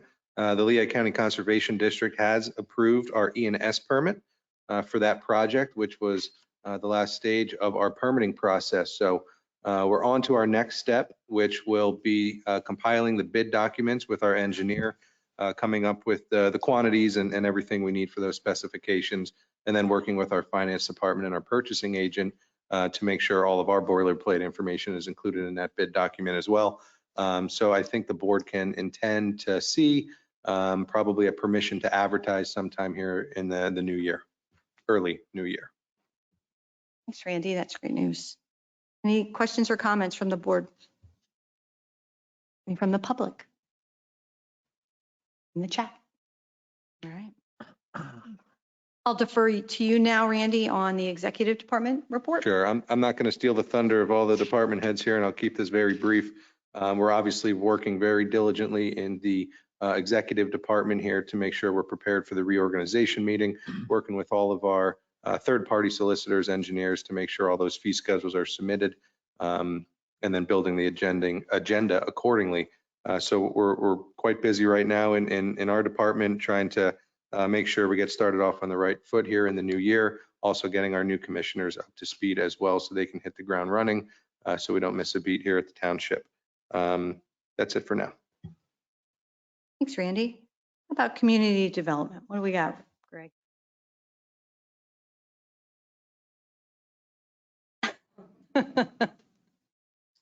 Okay, first off, let's talk comprehensive plan. We have finished the public engagement portion. We're moving into the planning commission portion. That one will begin on Tuesday, January 11th.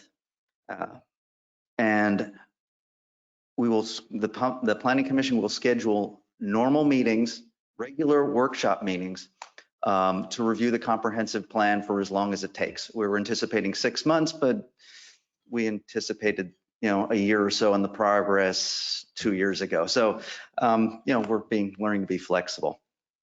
The meetings will occur on the Tuesday after the first Wednesday of the month, so we don't conflict with the Board of Commissioners that week.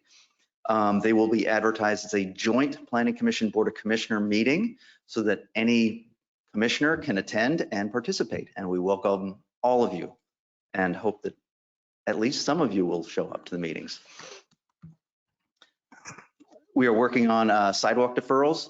Broadway and Citronia area, the status update letters have gone out to all the affected properties. We're also looking at Crackersport Road.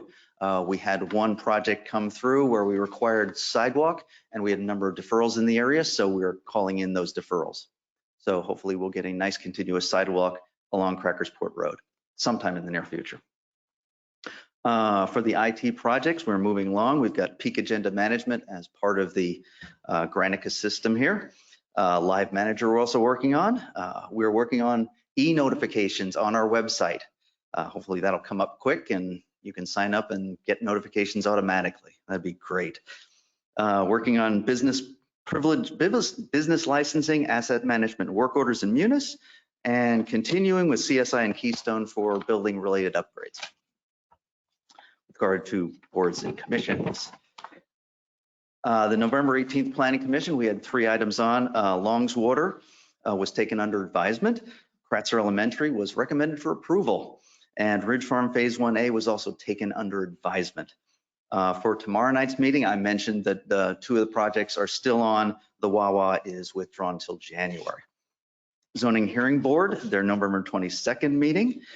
We had the Wawa before them. They were approved for a special exception for a motor vehicle service facility. And they did get variances approved for the offset of the driveway from intersections, 309 Chapman's Road and Chapman's Road and Gramis Road. Monday, December 20th, Parkland Manor will be back with some parking variances, as I mentioned earlier. Landscape and Shade Tree reviewed 1 plan in November, and in December they're reviewing 4 and have 3 permits to look at. No Building Code Appeals Board, thank goodness. Permit-wise, in November, we were up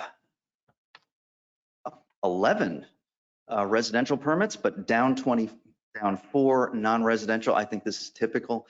End of the year kind of slows down for the non-residential. Usually does for residential as well, but we're still seeing an uptick. So I hope that's good. Public Works, reflecting the weather, generally right-of-way permits, they are down 7 from last month's total. And code enforcement, also with the weather, is seeing a downturn in outside related code enforcement issues. So that is the community development report. Thank you, Greg. Very nice. Any questions for Greg from the board? Yeah, what were you reading from? It's amazing.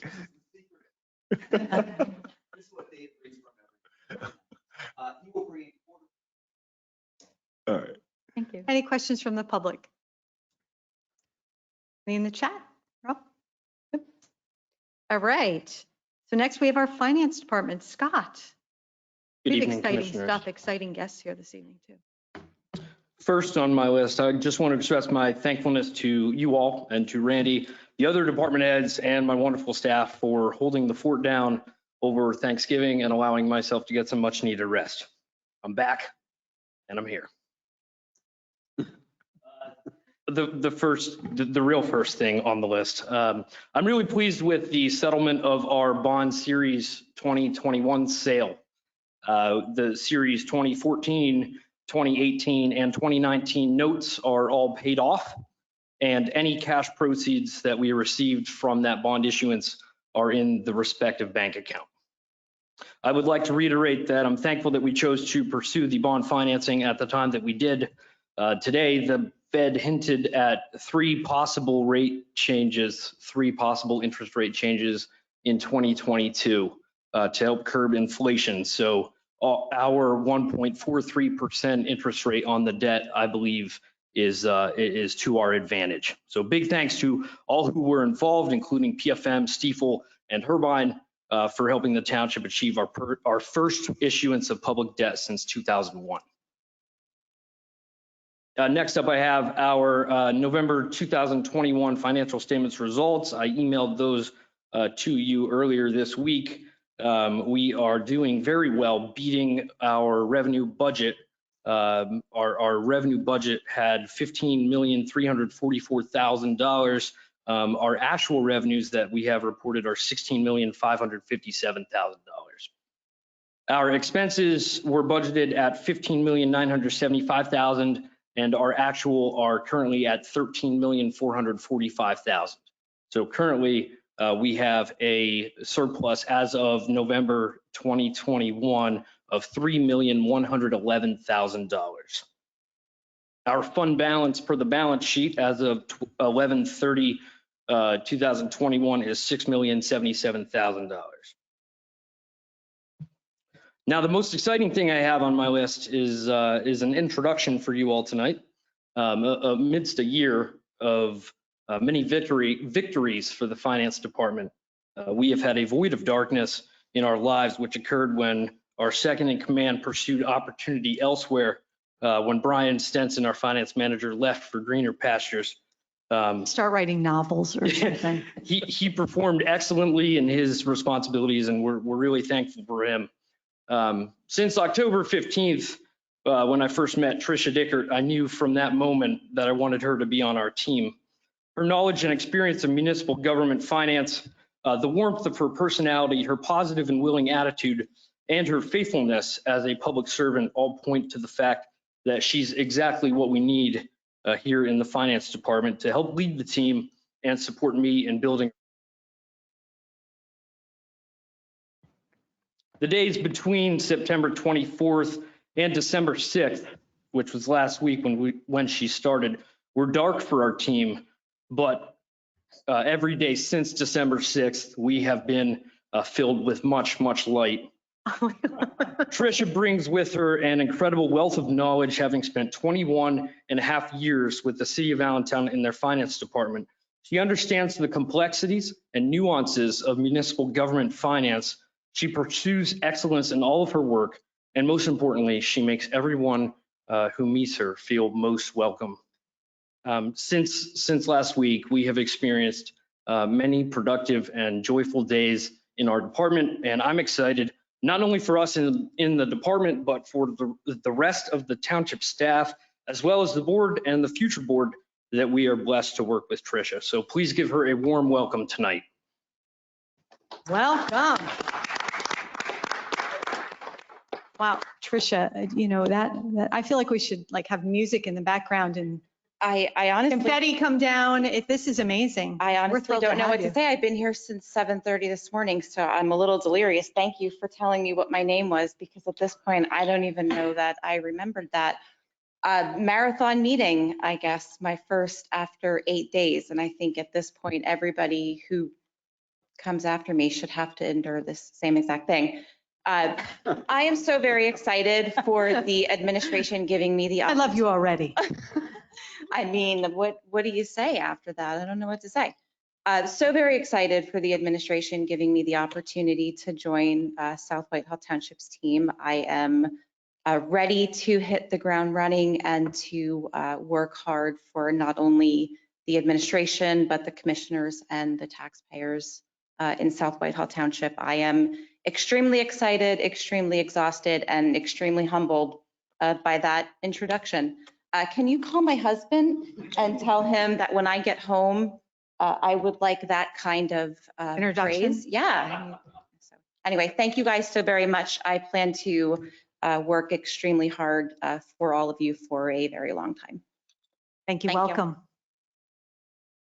All right. Any questions for Scott or Tricia? All right, great. Thank you for that welcome. Next, Park and Rec. Oh, Mike. Good luck, Mike. Come on. There's no following that. I don't know, after that tree lighting ceremony. What was there, 50,000 people there? According to Randy, yeah, probably about 50,000, yeah. No, good evening, commissioners. I did want to report out on the tree lighting that we had, the community tree lighting we hold every year. To my knowledge, this was the biggest turnout we've ever seen in South Whitehall Township. And while we did run into some issues with parking and things because of the size of the crowd, there was quadruple the amount of compliments. And it's not just my work, obviously, it's all of you, it's everyone behind me. It's a big team effort. So I just want to thank everybody for that. Really hard to judge estimates. I think the fairest estimate was in that 3,000 to 5,000 range from the plethora of estimates that we've been given. And even afterwards, we've gotten phone calls from residents that, honestly just thanked us for having the event. They wanted me to pass that along. There was a specific individual, he moved to the township in 2018. 2019, he was kind of settling, then COVID hit. So it's the first time him and his wife got down there, and he was just amazed by what we were able to do as a township and with the event. So he wanted me to I have to put it in perspective, Mike, for everybody in the audience who might not know. So, 14 years ago when I came here as a commissioner, we would have our tree lighting ceremonies. We would have them here at the township building. And don't get me wrong, they were beautiful. They were wonderful. But we were lucky if we had 100 people. So we have gone from that to a Christmas extravaganza for this community, and Mike and the Public Works team and everybody who's led up to this point, police and fire, everybody who's been involved in this from the get-go. Kudos to you, because you have turned this into a true South Whitehall tradition. So that's pretty amazing. Yep. Moving right along here, a quick update, our flood mitigation study. We were unable to have a meeting here on that in December. I did contact DCD. We are not the only community, they made it sound like, that possibly needs an extension on things due to COVID and other factors that have weighed into things. So I'm fairly confident, bless you, that we could get an extension if needed. However, I think before we request that extension, we should have a workshop meeting to try to determine, which route we may be going. I wouldn't want to request the extension prior to having a workshop meeting and kind of figuring out which way we may be leaning on it, if that makes sense. So I'm hopeful that we can get together with the board in January of 22 to hold a workshop meeting on the flood mitigation RFP and the responses. Potentially we can bring in Tony as well to weigh in on some of the engineering side of things and get his perspective if we would like. So we'll be in touch shortly about a meeting date on that, and hopefully we can meet in January. Time is of the essence on that, even with the extension. Winter programming, as you can imagine, the school district is inundated with many community groups and many park and rec departments and many folks that utilize their facilities year after year. With gyms being used as cafeterias and all the moving around, it has been tricky to get space to run all the programs that we typically do run. Fortunately, they've been great working with us, and we have a handful of adult fitness programs happening, one of which is already filled to capacity, and it is looking like our swim and gym program will also be starting on January 9th, which is takes place at the high school. The gymnasiums are open, the pool is open for the public to come out and enjoy those facilities during the winter months when you're kind of cooped up in your house otherwise. Additionally, with programming, as of yesterday, I met with St. Luke's. We're going to be a host site for the 30 and 30, 30 miles in 30 days Tail on the Trail Challenge. We're doing it in partnership kind of with the Wildlands. We're having a big event down on January 29th, 1 to 3. It's also going to have some snowshoeing and other things that you must sign up for, and it's more than half filled already. So if you're interested, sign up soon. And last but not least, I will say that planning, I believe I said this last month as well, but planning has begun for spring, summer 22. The deadline for the newsletter is mid-January. January 14th is what I'm looking to compile all the township information to get it over to our company that helps design the newsletter. And with that being said, I've been doing a lot of work getting things ready for 22. Thank you, Mike. Sure. Thanks. Any questions for Mike? Any from the public? All right. Public Works, what do we have, Herb? We're not going to have any snow this year. I heard that. All right, on the park side, we're finishing the final round of leaf cleanup in all the parks, blowing out all the water stations to get the leaves collected. We're going to be starting tree trimming on Winchester next week. So we're going to start working through the township on some of the low trees to get them trimmed up. So when we do plow snow, we can get back to the curbs. We also have started this week to start to winterize the parks, close some of the bathrooms down, turn the water off inside, put the picnic tables away for the winter months. On the street side, as everyone knows, this week is the last week of leaf collection. Just so everyone understands, we are going to leave 2 trucks together. We did get a couple calls that some trees do have leaves, so the big trackless machines will be broken down this Friday. Snow blowers put on them for the winter. Hopefully we don't need them. And we will keep them out as long as we can till we see a foreseeable snow coming where we might have to salt or plow, and then we'll break the other 2 trucks down also. Next week, we're going to start the inlet inspection for the upcoming paving season so we can get all the catch basins repaired. Tomorrow and Friday, we're going to put a crew out to start repairing the 5 water main breaks we had already to restore the patches before we have to start plowing. On the garage side, we have the routine maintenance of the fleet. We're finishing up the upfitting of the 2 new police vehicles for Chief Dorney. We're breaking down the trackless machines from leaf collection and getting them ready for snow removal if we would need them. On the water side, we have the routine station maintenance and water testing. We have leak detection out. And we're getting ready to install 3 more sample stations at dead ends of the water lines. On the sewer side, we have finished up with USG. They have officially moved out for the year now. We are done in Area 54 for this year. We are continuing the TV in Area 52 currently while the temperatures are still in favor for us. And then I have one other thing I'd like to just recognize 2 guys that were in Public Works, Mr. Dale Seibert and Kerry Voppel. This is unique. They both started on January 2nd, 1990, and they are both retiring December 31st, 2021. So they started together and they're going out together. But they will be missed. Dale has taken care of all the traffic for years.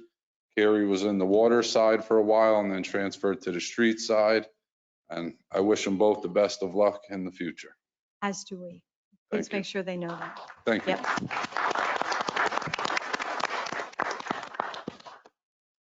All right, any questions for Herb? All right, any in the chat? All right, Chief Dorney, what do you got? Good evening, Commissioners. Stats for the month of November, although our stat sheet says December, but we're not there yet. For the month of November in 2021, we handled 1,237 calls for service, which is an increase of 336 compared to last year in 2020 for a 37% increase. We had 86 crimes reported, which is a increase of 20 compared to 2020 for a 30% increase. And we had 33 arrests, which is an increase of 12 compared to last year, which had 21. When we look at year-to-date statistics, we have handled 12,000. It's been a long day. I've also been here since 7:15 this morning. So 12,943 calls for service compared to 10,066 in last year, which is a 29% increase. Crimes reported, we have 803 for the year, and it's a decrease of 2% compared to the COVID year of 2020. And arrests, we made 373 compared to 389 last year, which is a 4% decrease. That is the statistics for the month of November. I also have some news to break about. Last week, we had the first ever Citizens Police Academy graduation ceremony, which many of you commissioners were in attendance, as well as commissioners-elect. And one of our commissioners-elect was also a participant in the program. It's the first ever one that we had here in South Whitehall Township. And personally, I believe it was a great asset for the township, for the police department, and just a great 10 weeks meeting and having a great relationship with 33 of our community members to educate them, but also educate ourselves, give expectations and receive expectations of what services we can provide to our community. And I believe it was a very, very beneficial thing that we look forward to doing again next year with a new group of our residents. So I want to thank you for attending that graduation ceremony, and for the people that participated in it. It was a great, great 10 weeks. Also have some retirement news from the department. Captain Jason Negron has left the department after 22 years of service. He started in August of 1999. He was also the first school resource officer at Parkland High School when we created the program many years ago. He was a patrol corporal, then promoted to a patrol sergeant, as well as at the administrative lieutenant, and retired. His last day was December 9th, and he's on the books officially until January 3rd and has retired as the administrative captain for the department. He's moved on to the private sector and started his new job with Mark 43 on Tuesday. So we wish him best of luck in the future in all of his endeavors. So after his 22 years of service to our community. Best wishes to him as well.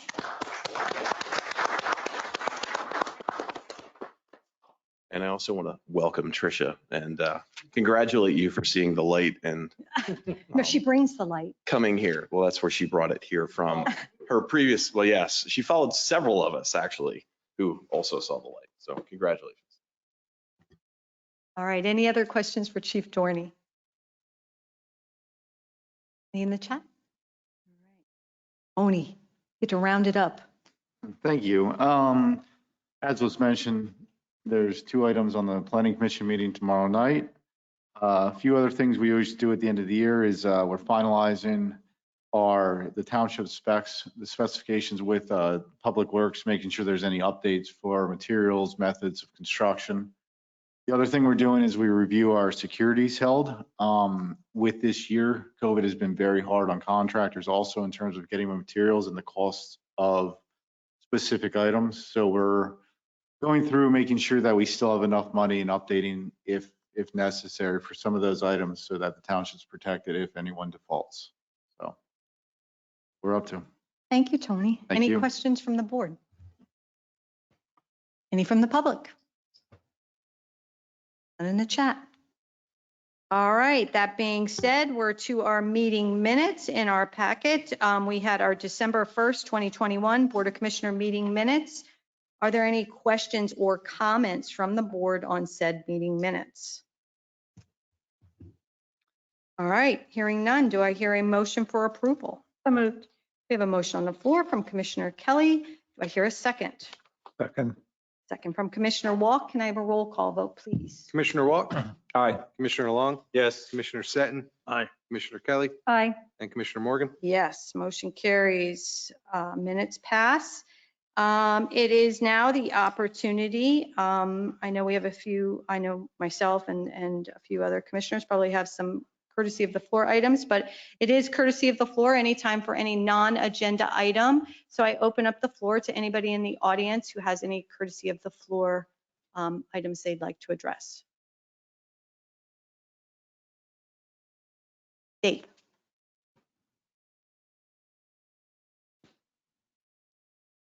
Dave Kennedy, Pheasant Hill Drive. I just wanted to congratulate you, Tori, on your 14 years in South Whitehall Township. Thank you. You've done a great job. Thank you. And wish you well in your new endeavor.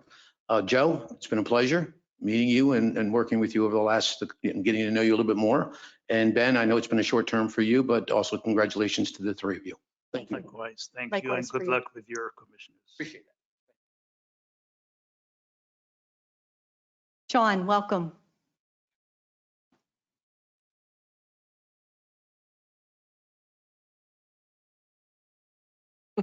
Thank you for your patience tonight, Sean. You've been sitting back there through an awful long meeting. My name is Sean Millen. I work for State Senator Pat Brown. I'm also a resident of the township, 5405 Snowdrift Road. Senator Brown, Tori had asked me to convey to you his appreciation for your 14 years of service to my community, South Whitehall Township, for all that you've done, for putting yourself forward for the community, for stepping into the arena. And he asked me to convey as well his best wishes for anything that you do moving forward. May I present this to you? You sure may. Thank you so much. That's very kind.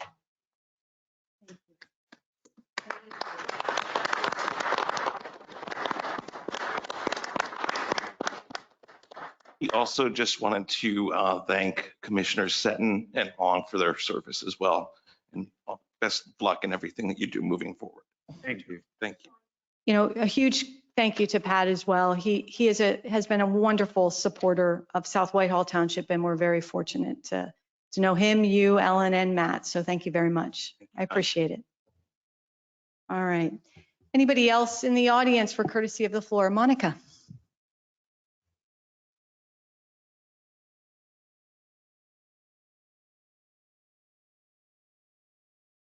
Hodges, Penn's Crossing. I wanted to thank you and you, Commissioner Seton and Commissioner Long.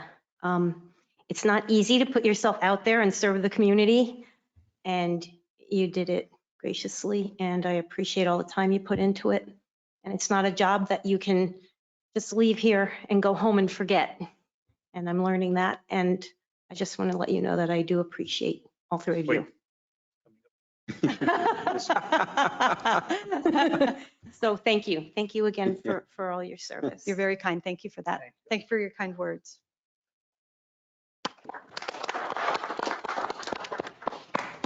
Anybody else from the audience for courtesy of the floor this evening? I know possibly. Commissioner Morgan, may I? Yes, Randy, you may. Thank you. On behalf of staff and the Board of Commissioners, I do think it's appropriate tonight to thank Commissioner Long.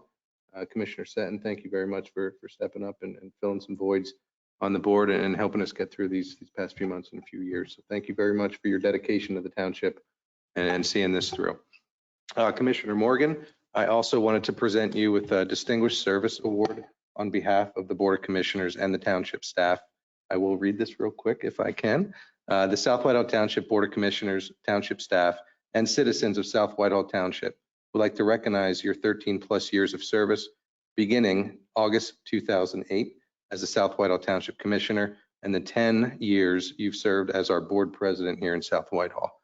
Your outstanding commitment to our township has truly been an example and an inspiration to all of us. Therefore, it is with great pride and appreciation that the Board of Commissioners and township staff hereby presents this token of our gratitude to you, Christina Torrey Morgan. It has been an honor and a privilege to work with you throughout these years, and we are deeply grateful to you. We wish you the very best in your future, and please know you will be greatly missed. Thank you.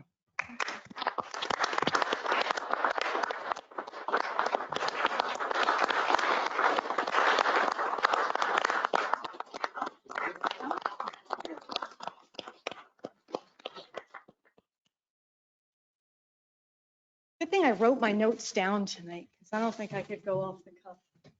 So I'll open it up to Commissioner Long and Seton if you. Yeah, I'll just say a couple comments. First of all, just a quick couple thank yous, specifically, of course, to the whole Board of Commissioners, but specifically to the two that I are going out with. Joe, it's that's how he feels about me. Hope that's not going to be in the paper, is it? I saw a picture already. No, but in all seriousness, on paper, Joe and I, wouldn't have anything in common. Two different political parties, two different faith backgrounds, but leaving this role, a lifelong friend of Joe, and I think it shows that in this country we live in, where it seems like we're so divided. I think we need to be working together more as Democrats, Republicans, for a common cause.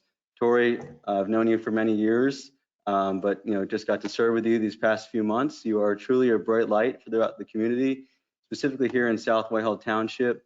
And I know you can hold your head high, that you stood your ground on some difficult situations and you stood true to yourself, adhered to the law. And at the end of the day, you should be proud of that, and your service is commendable. I know you're going to continue to serve this community and all your various other boards and commissions that you're on, and do so with a smile. And I'm just grateful to have served with you. Of course, the staff, I didn't get to know all of you deeply personally, but most certainly your role matters. And I will continue to be a resident, homeowner, business owner. So if there's anything I can do to support you, please reach out. And Solicitor Zader, it's been a true honor to serve here with your guidance. If you looked up the word gentleman in the dictionary, I think your face would be there, because you handle situations with class and with dignity. And of course, an expert in the law. Tony and your team at Pitcock is your experts in the field, and most certainly it's been great to learn. This has been an interesting 9 months. I think it's 9 months. In that time personally, I experienced the death of one of the closest people in my life, and also life as well. I learned recently I'm going to be a dad.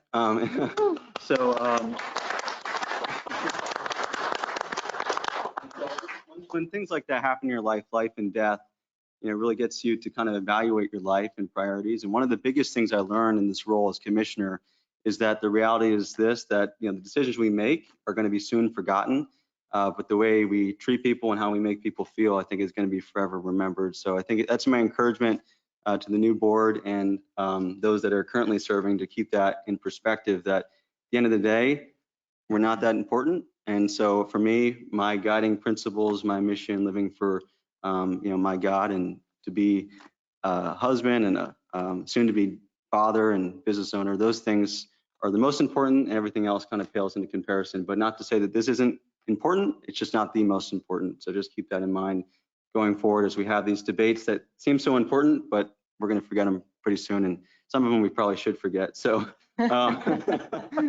but in all seriousness, I wish the new board, Diane and Mike, and the new board coming on, nothing but the best. If you guys are successful as a taxpayer, as a business owner, we're all going to be successful. And in spite of any debates that we had, most certainly I wish you all the best on a personal level. It's been an honor to serve the business community, and support growth and development throughout this township. And at the end of the day, it's something I won't soon forget, but I'm happy to be moving on and spending more time with my wife and soon to be boy or girl. We don't know yet. So thank you. I need a tissue.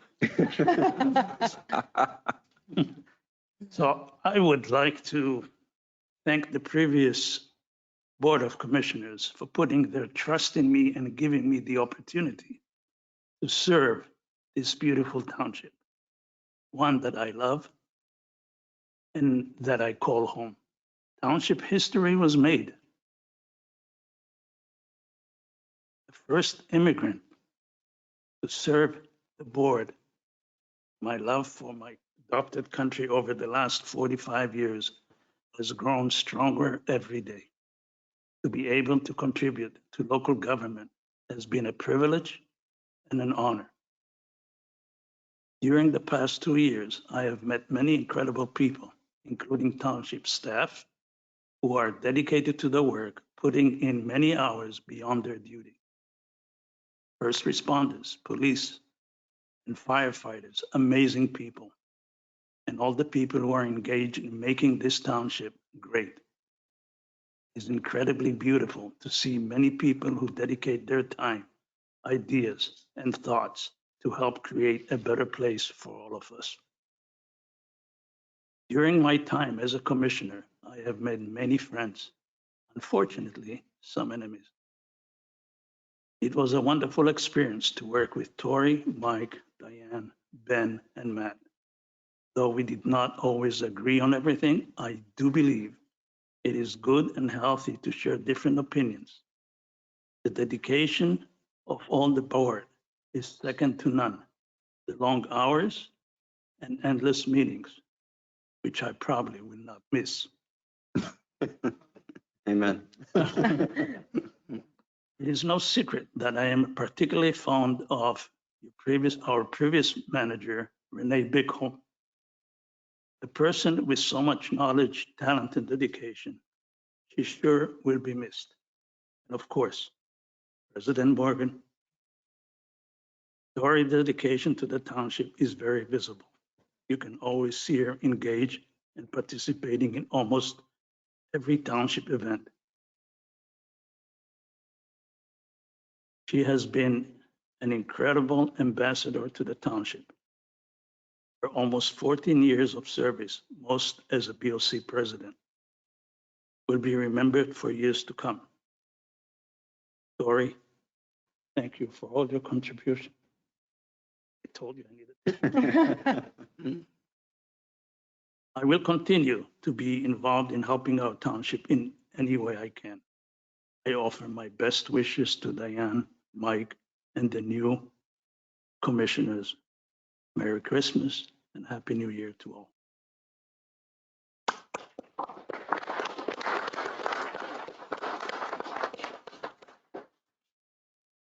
So I let them go first so I could compose myself. So here goes. So first and foremost, I must thank the citizens of South Whitehall Township for putting their trust and support in me over the past 14 years. It hasn't seemed like 14 years. It's gone very, very quickly, I have to say. And I have to give a very, very special thank you to my family and friends, many of who are here this evening, for their patience and understanding throughout the years. Like was mentioned, it's a lot of work. It's a lot of long nights, a lot of talk. I'm sure my family probably gets sick of hearing me talk about all township things all the time, but they certainly do appreciate the passion. It's no secret that during my time, I have always made decisions which I believe have been in the best interest of our community, all its residents and businesses, even when those decisions were not always the popular one. I have watched our township evolve and grow in a positive direction, and I am so proud to have been a part of great things in our township, such as the Jordan Greenway, enhancements to our parks, the campus renovation, this amazing building you're sitting in right now, the accreditation of our police department, the institution of our community policing programs, streamlining of our ordinances, our volunteer fire initiatives, and our COVID grant program for our businesses. That's just naming a few. It takes a village to get these things done, and the true champions behind the scenes are truly, truly the amazing staff here at South Whitehall Township. I can't say enough about each and every individual, ones that are here now, ones that have moved on. I know Renee is with us this evening. These people are amazing. They are the glue that holds South Whitehall Township together. And they work so hard behind the scenes. It has been a blessing and an honor to know each and every one of them and to call them friends. This also includes our volunteers and our support staff, all the volunteers that work on our committees and subcommittees, our township engineer, our township attorney. All of you make things happen here in South Whitehall Township, and I am so grateful for your guidance and for your friendship. Communication and relationships have been the building blocks to our township's great partnerships, for which I am beyond humbled to have been a part of. We have fostered and grown relationships with the Parkland School District, the Parkland Library, local businesses, large and small, Dorney Park, Citronia Ambulance, and Purina, just to name a few. And also the Chamber of Commerce, who helped so much during the difficult times of COVID. I would be remiss if I didn't also thank past board members of who I've had the honor of serving with and our local legislators. Thank you, Sean, for representing Pat Brown, Matt and Ellen, also Ryan McKinsey, Zach Mako, Mike Schlossberg, and Phil Armstrong. These individuals have been so amazing to South Whitehall Township, and it has been a pleasure and honor to work with each and every one of them, and I look forward to continuing to work with them. They have been amazing supporters over the years. South Whitehall should be so proud as it has been recognized with the 2021 Governor's Award for Innovative Community and Governmental Initiatives with the Jordan Greenway Trail, the Lehigh Valley's Community of Distinction Award, and also the first Township Manager of the Year Award. These things are amazing accomplishments, and I am so proud to have been a part of all of them, and all of you should be proud to live in a community that is so very strong. From tree lightings to grand openings of new businesses to fishing events where I get to weigh them, I love that part, to park cleanups, I have found pure joy in the people of our community. That truly is what drives me. I'm so grateful for everyone I have met along the way. To Joe and Ben, who also find this meeting to be their official last BOC meeting, thank you. You are true gentlemen with a heart and passion for your community. Certainly everything a commissioner should. You have accepted every challenge thrown your way with grace and dignity, and you have made this community a better place with your energy. To Diane and Mike, Monica, Dave, and Brad, I wish you all the best in the coming years. You have a positive path in front of you, and no doubt, like I had mentioned, the best staff, volunteers, and community support to continue to make South Whitehall shine. For me, this is not the end of my public service, but rather the beginning of a new chapter. And I'm so impressed with myself that I've gotten to this point and I haven't broken up yet. I promise to remain a relentless advocate and champion for South Whitehall Township, as I believe in my heart of hearts, it is without a doubt the most amazing community in the Lehigh Valley and beyond. I will leave you with this. Be positive. Be a part of something that makes a difference. And always, always, always be a good listener. Thank you all for your patience tonight.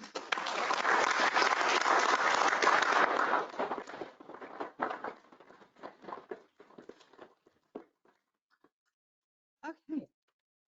Anybody else for courtesy of the floor this evening? I didn't prepare any remarks. I just want to say congratulations to you, Tori, for your successful career. I'd have to say your dedication to the township is unparalleled.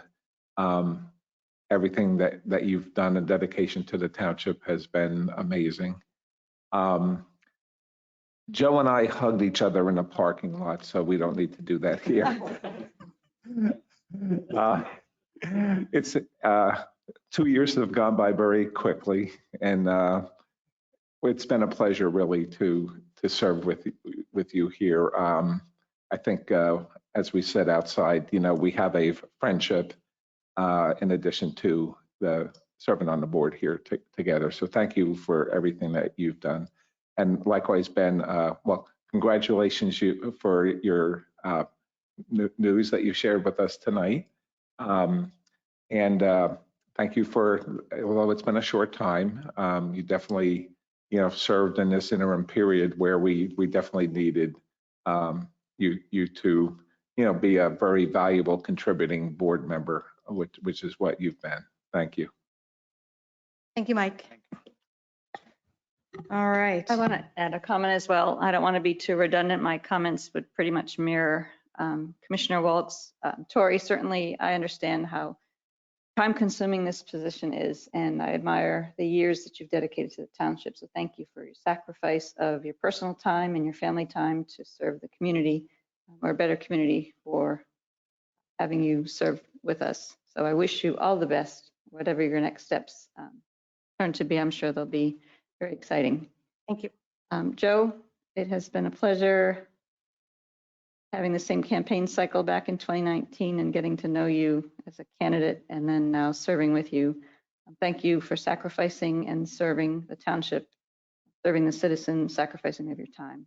Appreciate that. And I look forward to continuing to see you after you leave today. Ben, same for you. Thank you for stepping up and serving for the last several months to fill a vacancy that was very much needed. Again, Mayor Mike, I'm very excited for your future. You've got a lot of exciting things coming up, so I wish you all the best as you move forward as well.